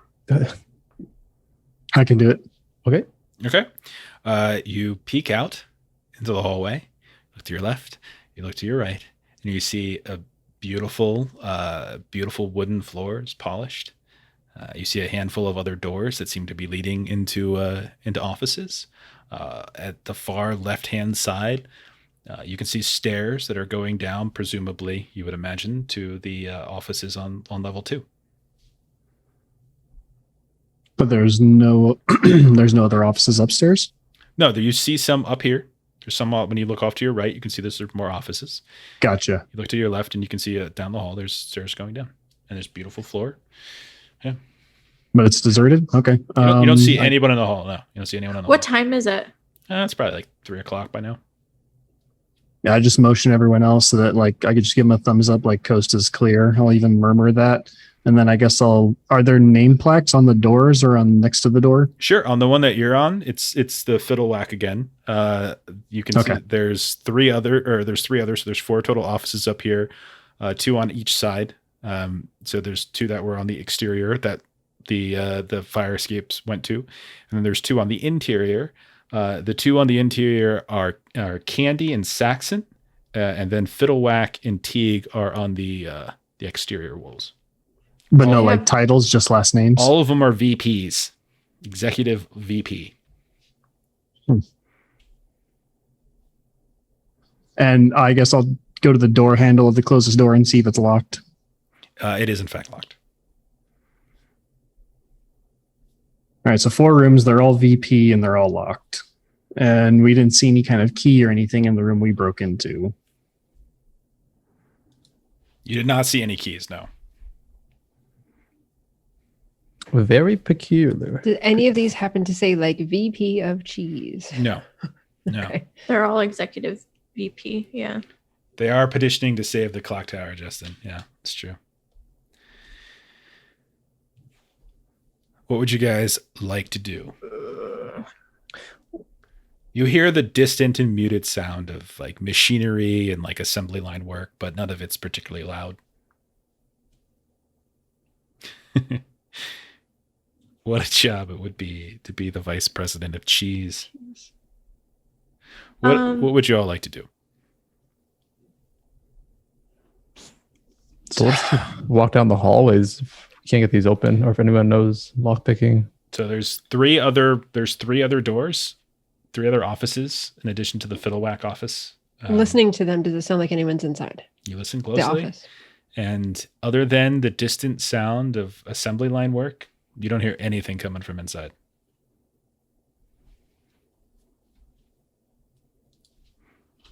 Could Miss Chufwick go back out to the fire escape and use her crowbar in the other window? Sure. No problem. So you go ahead, go outside, pop open the window, go inside into this would be a VP Teague. And you can see the exact same layout, just mirrored. Okay. Everything looks identical. See if there's another safe behind the picture. Well, she's immediately going to go to the bookshelf to see if it's more like wooden cardboard cutouts. Indeed, they are. And there's nothing on the desk. Same thing where it's like Same thing you've seen tool. before: the mat, quill, and ink, stuff like that. You can take that kind of stuff if you want. But yeah, all of it, and like the little placard that says, it says VP Teague. Oh. Okay, so then she'll let herself out of the door and just let them know, like, No problem. all the same. And then she'll point towards the stairs to probably go down to the 2nd floor. Mm-hmm. Yeah. Okay.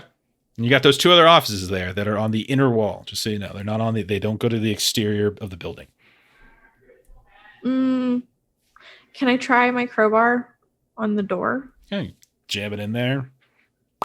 Go ahead and roll a strength save. This is really just for sound or to see if you hurt yourself in the process. You'll be able to get through it, no problem. Not an issue at all. You hear, and it doesn't even really leave too bad of it. Like, unless somebody really looked at it, they probably wouldn't even know this happened. And you pop open one of the doors to the VP Saxon. Okay. You look inside. You see basically the same thing that you've seen in the other two offices. A beautiful ornate desk. Same layout on the desk themselves.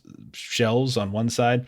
But everything's, again, a little bit different. Plus, there's a giant window on the far wall that goes from side to side that seems to be overlooking the factory floor. She'll try and stay out of immediate view of the window and just peek, kind of like try and peek through and see what she sees. You look down and you can see there's dozens and dozens of workers in these grayish coveralls and a couple others that are in like more colorful. Like you see like a yellow one every now and then and a red coverall now and then. Not sure if they're like foremen or supervisors or something like that, but they periodically show up. But they seem to be working on some kind of assembly line. They're taking, this looks like they're taking product that's coming from these two separate conveyors. One of them seems to have meat products. Another has like cheese products, as best you can tell.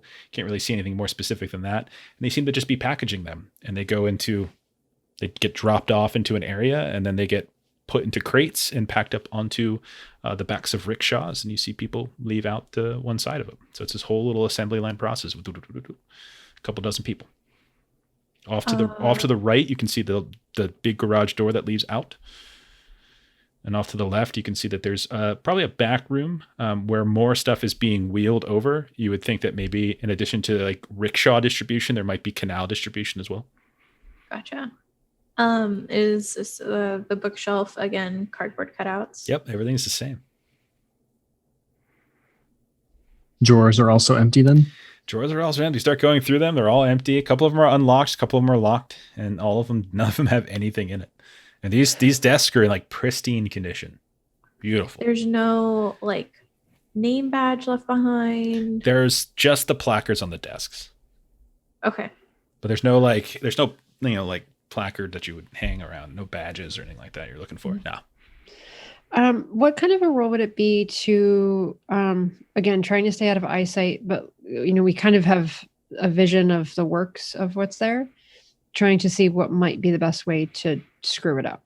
Like, does there look like, oh, well, that's a place where there's like a little machine that we could maybe stop a conveyor, or just trying to kind of assess. You just see conveyors. You don't actually see like the belts themselves seem to go into a wall, kind of like at an airport, how like the baggage claim comes up. Sometimes it comes out of a wall or sometimes it comes up.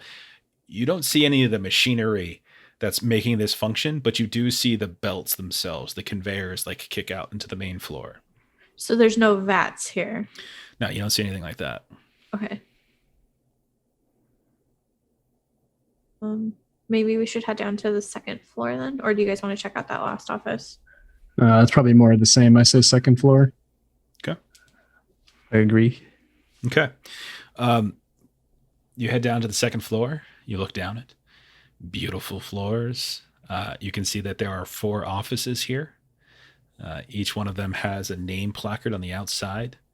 And you can see each one of them is preceded by the title Secretary. And each one of them has a name. So there's Secretary Purcell, Secretary Moynihan, Secretary Lawler, and Secretary Cameron.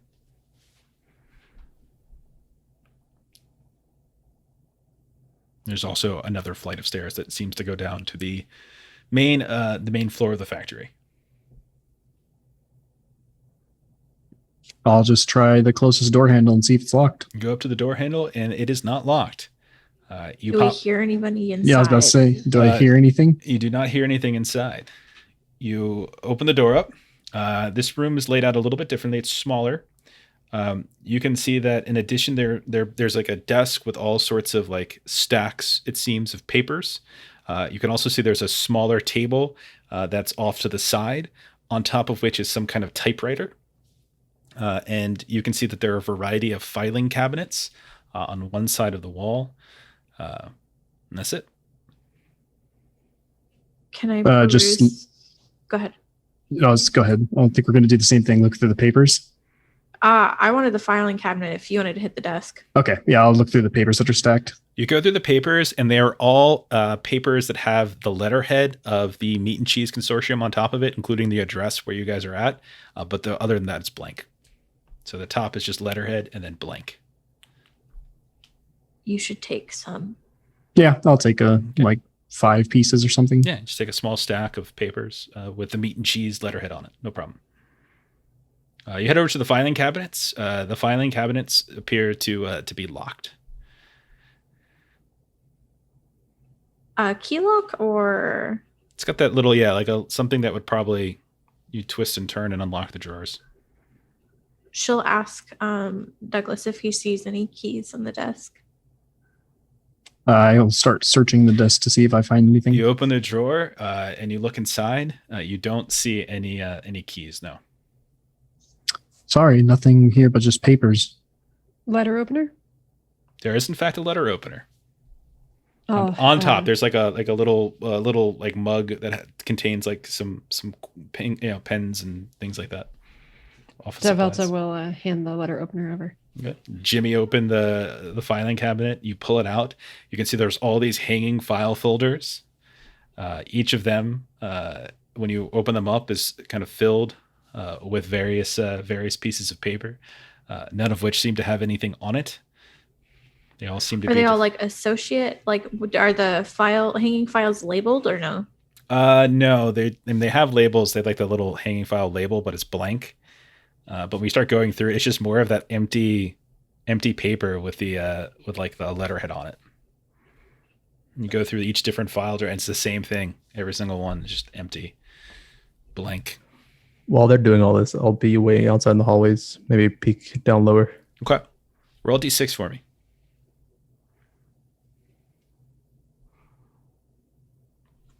1. Okay. While you're out in the hallway and you peek down lower, you see a figure begin to move up the stairs a bit. When they get a little bit to the point where you can actually distinguish what they are, they are in these dark yellow coveralls, and they kind of have this decently parted hair.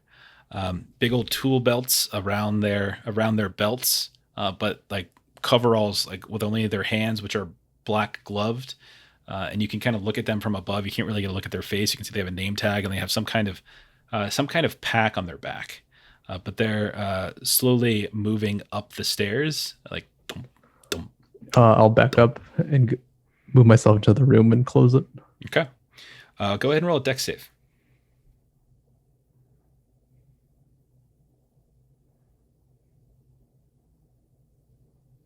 Okay, you managed to get away, and they don't seem to have heard you.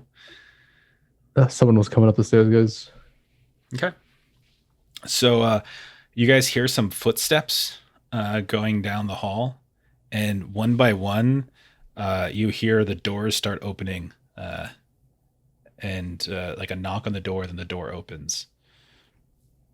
So one door opens, and it's just a matter of time before your office is open. What do you guys want to do? I'm gonna move behind the door. Okay. Yeah, how much time is there between a knock and then like a door opening and then another? 20-30 seconds. You got maybe so not enough like time a to run minute away. maybe to do something. We'll And not try enough to take time a for them to position. really be thoroughly looking in the office either. I mean, it would be pretty nice to get that uniform. Wink. I'll just take a position in the office. Maybe try to hide behind a shelf or a desk. Okay. And wait for them to come in. Okay. So If we want to ambush him, then I could just stand at the back of the room facing away from the door so that they walk in to look and pay attention to me, and then someone could just hit him over the head. I can If stand that's- behind the door. I think Get the Shuffler's already sledgehammer. behind the door. Oh, Oh. okay. Go ahead. You can hit him over the head. I'll hide under the desk. Okay, under the desk. Douglas is the bait. Simo, what are you doing? They're behind a bookshelf or curtains Okay. or something. Okay, you hide behind curtains. That works. Okay. Oh, You so you're can not see his See my feet. Who's standing ready to bop on the head? I guess me. Okay. Is there like a plant on the other side of the door that Velta can stand behind? No, there's a No. I'm under the desk. Okay. Okay. On a desk. All right. So you I'm hear. assuming they're big, nice wooden desks that have the front panel. Yeah, they're pretty nice desks. These are smaller than the ones upstairs. You hear a knock on the door, and then you see the door open, and this person pushes into the room, which is somewhat dark because there's really no light in here, but the light begins to flood in, and they immediately look and see Douglas. Douglas, when you see them, because you have the best view, they have these big bright eyes glowing. Like this really bright blue eyes, and they have this strange kind of string of metal, like this piece of metal that just goes down the side and into their mouth. And at seeing you, they both, like, it reaches down to their tool belt, like it's alerted, and grabs these tongs, these little clamps that are on their belt, and pulls them out, and you can hear it. Zzz, zzz. Go ahead, since you all get to go first, so everyone can take an action. So is everyone attacking this person? I think if they all attack, I'm going to shut the door. Okay. If that's going to take my action.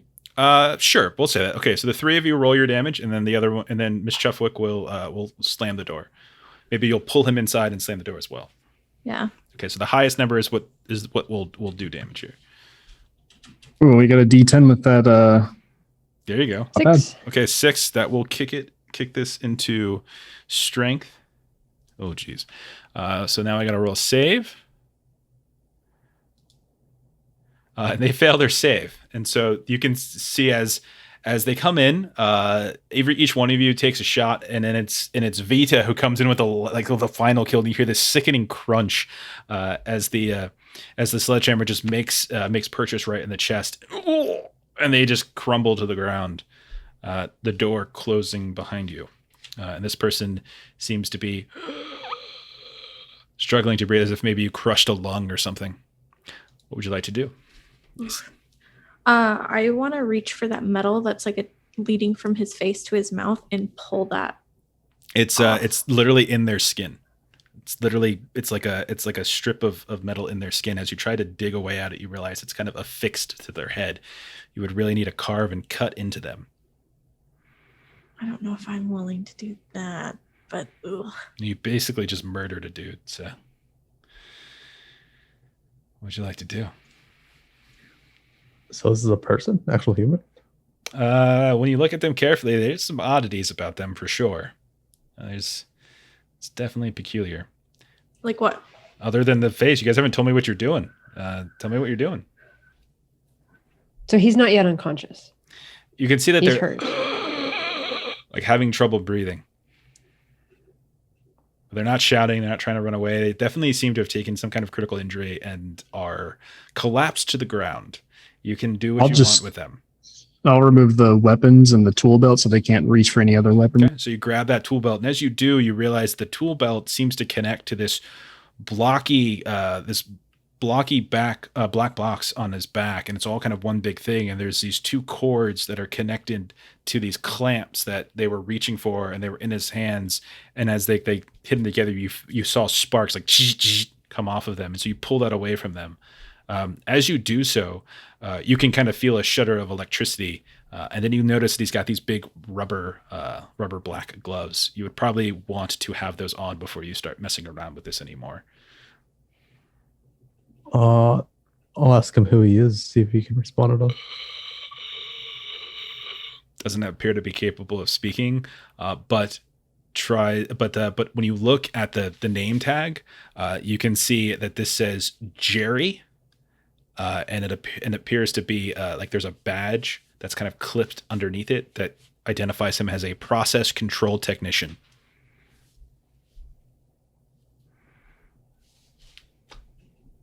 So I think either Douglas or Long's character, Simo, should get his uniform and possibly wear it. Yeah, we can dress up. Okay. As you start to declothe this person, you notice that beneath them, beneath the coveralls, they are not wearing any undies. And it's just skin. And as you start to look more carefully, it's got more of those chrome lines that seem to go along like the collarbone. One goes down to sternum. You can see that the chest has sort of been caved in by the sledge. They also appear to no longer have any sort of functioning genitalia. They are it's just sort of like a Ken doll, and they're just sitting there. I would say you all are familiar enough to realize that this is, you start to wonder if this is not in fact it might be human, it might be machine, or it might be like an augmented human in some way. Okay. It's a little odd, for sure. You've heard stories, maybe rumors of what lies below Bastion.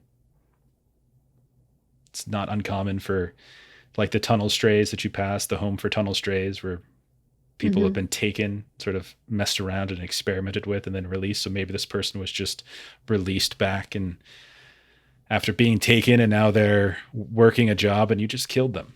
They already lived a really horrible life and had awful trauma happen to them. And then you all just did this. Hope you're happy. Good thing we don't get corruption in this game.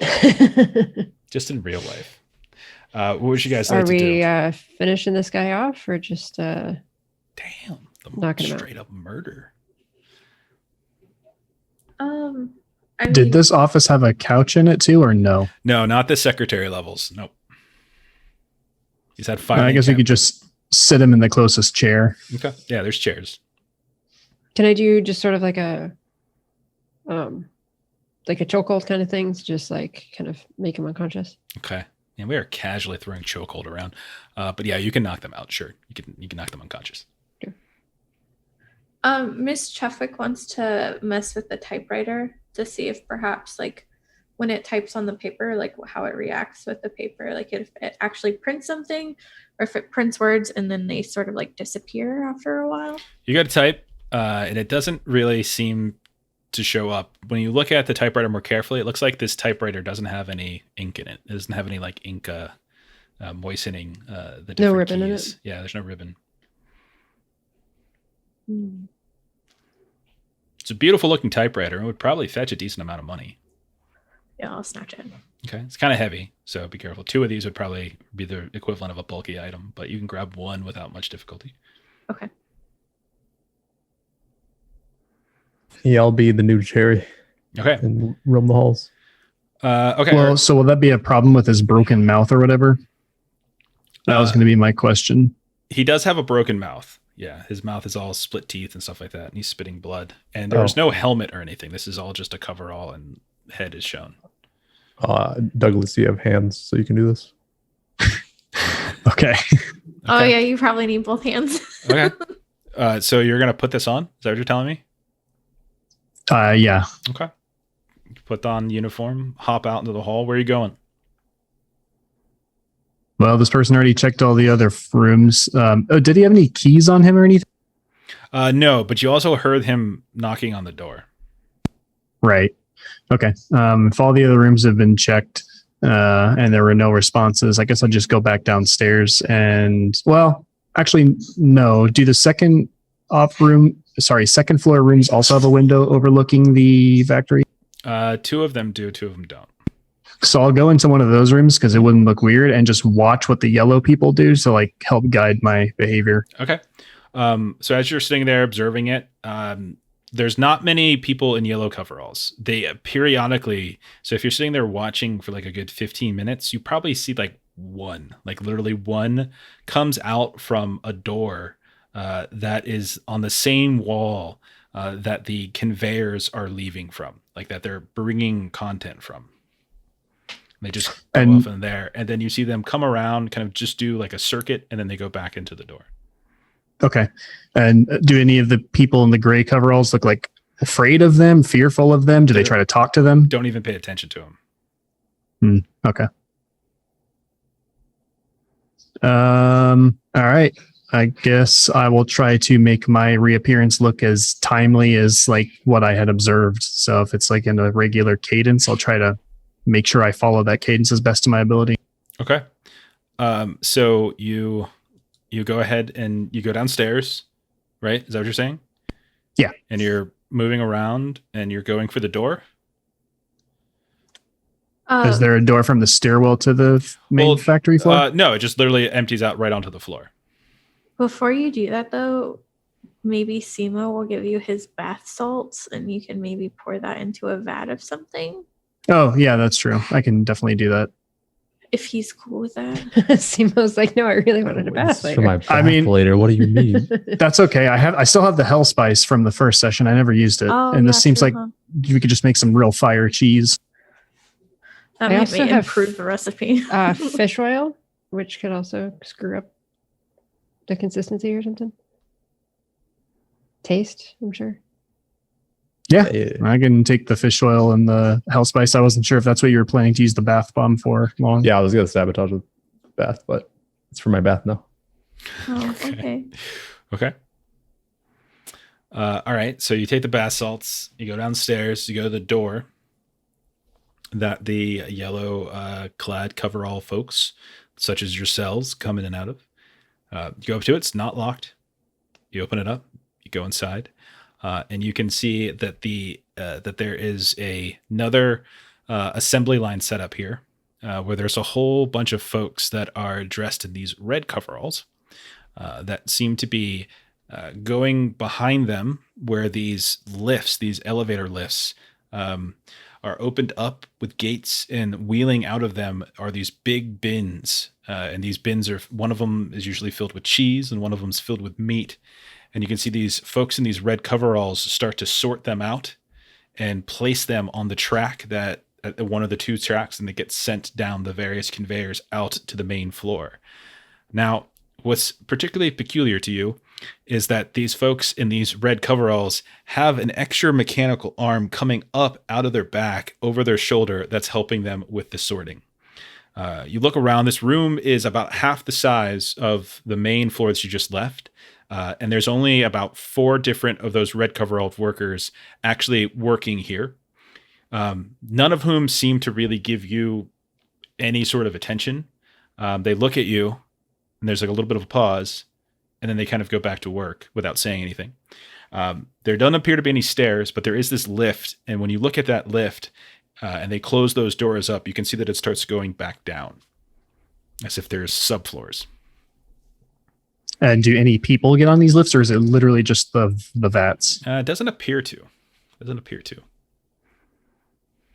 But you also remember seeing people in the same coverall coloring that you have come into this room, and when you look around, you don't see them. So either there's some sort of hidden place up here, or they likely get on the elevator at some point and go down. Yeah, I'll just wait for an elevator then. Okay. All right. So what are the rest of you doing? As the party is very split at this point. Yeah, we're kind of stuck here. If there's any other pass besides going to the main floor. Because it doesn't seem like anybody goes down there that doesn't have a suit on, right? You see that everyone on the floor has some colored of coverings on them, whether it's like the grayish white or whether it's the yellow.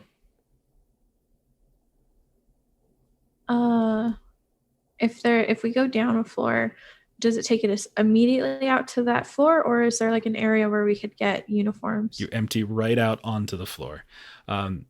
You can see that in the other side of the building, there seem to be additional rooms, but you can't quite see what they do. But there doesn't appear to be like a second or third floor over there, but there might be like break rooms, locker rooms, something like that on the other side of the assembly floor. So look at the map in front of me and see how to get there. Yeah, you can cross the assembly line floor pretty easily. Why don't we? Walk right across. Can't. Why don't we go up to the roof and cross over the roof? Okay. All right. So if you hop onto the roof and you want to go across, all the 3 of you roll dex saves to safely get across, to keep your balance from falling. Okay. What the hell? Way too many things here. So I got a couple double rolls. So, okay. So Simo, you succeeded. Miss Chuffwick failed, and Vilta failed. Yep. Okay. So as the 3 of you are moving across, Simo, you're not having too much difficulty, surprisingly. Maybe it's just because you're going a little bit slower. You've been beaten up and hurt. Vilta and Miss Chuffwick, as you're trying to move across, you don't notice that you step on top of some kind of vent or skylight, and you find yourself breaking through the ceiling. Oh, crap. And you're kind of hanging as your legs get cut up a bit. And so you can go ahead and the two of you can take 6 points of dex damage. Eek. As your legs kind of get cut up. There you go. I mean, you could take it off your HP first, but then it goes to your dex. Okay. But you can see as the blood kind of curdles, and you look down, and you are right above the assembly line floor, and little bits of like metal and glass fall and rain on top of them. And you see a handful of those folks in white coveralls suddenly look up at you and start pointing. And we'll go ahead and stop there because we're at a hard out at 8 tonight. So we can't finish tonight. We'll finish this up next time we play, which will be probably a couple weeks. But they'll call that part 1 of the Meat and Cheese Consortium, and we'll go from there. So we've got Douglas on his own little internal stealthy He's mission. in costume. He's hiding, waiting behind with these red suits. So what do you guys think's going on? Just curious. What's running through your thoughts here? At the The bottom of machines this, have taken over again. there's a computer named Cheese Z, and he's printing cheese. All right, I'm writing that down. Z computer. Got it. Okay. So this is all like 3D printed meat and cheese. Hey, we're gonna get there at some point. What do you think the what are those things called in Star Trek? Come on, things where they actually completely blanking. Oh yeah. On the things where they get like their Earl Grey tea from and such. The replicators. Replicator? Got it. Yeah. What do you think replicators are but 3D printers, son? Come on. It's the future. Velta is very upset because the machines are taking Okay. human jobs yet again. This is pretty fun. I really like this system. Super light, super easy, and it's fun to write. It's fun to write for this setting because you just kind of get weird. So I look forward to exploring this factory some more and to see what you guys decide to do. If Justin's able to play, maybe Dieter will show up late and be like, "Hello, Haagen-Dazs," or some shit. I am here to place order for cheese. Yeah. God, I took German for like 6 years, and I can speak like the German language, but I can't do like a German accent well. Isn't that weird? Like I can't like do like a person who's like a U.S. person who's trying to do a crappy German accent. They probably beat it out of you when you were learning the actual language because they found it insulting. Yeah, probably. Just gotta watch some Indiana Jones. Oh God, yeah, get there. Yeah, he loves punching Nazis. Okay, we're gonna close it down then. We are Adventures in Lollygagging, so you can get lots of stuff. We play a lot of different games online. We play on our stream here on twitch.tv/lollygaggers. We have a Monday night stream where we play Heart. If you check us out on this Monday, we're probably finishing that campaign up, and we're going to be starting up a brand new one of a different game that I'll announce later.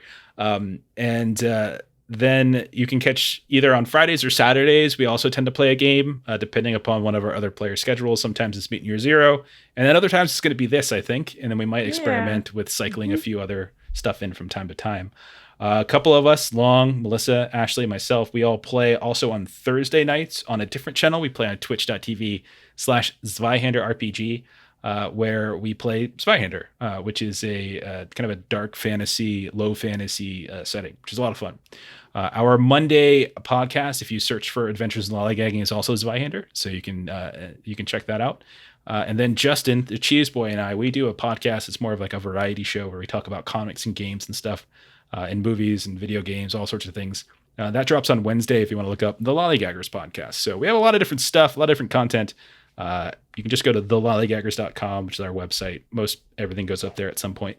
You can catch it all there or wherever you want. So thanks for hanging out. If you hung out tonight, thanks for catching this later. I know a lot of people were actually watching our first Electric Bastionland video, and we really appreciate you all taking a listen. If you are an aficionado of the rules and you see us doing something wrong, drop us a line, and definitely we'll fix that. But hopefully you enjoy our little take on it and what we're doing. And we will continue this story where it's gonna get It's gonna get weird. Get weird. I think this is just the teaser. Yeah, it just started to get Gouda. Yeah. Oh, jeez. On that note, I was getting cheesy. Okay. Oh no. So let's go ahead and figure out who we can raid tonight. Let's see. We got TC2KB. We got Zweihander. Oh, Zweihander. That should be our friends from the Defenders of Cobalt. So thanks for hanging out with us. We're gonna go ahead and do a quick raid to give our friends a couple extra viewers. So good night, everybody. Bye, guys. Ciao.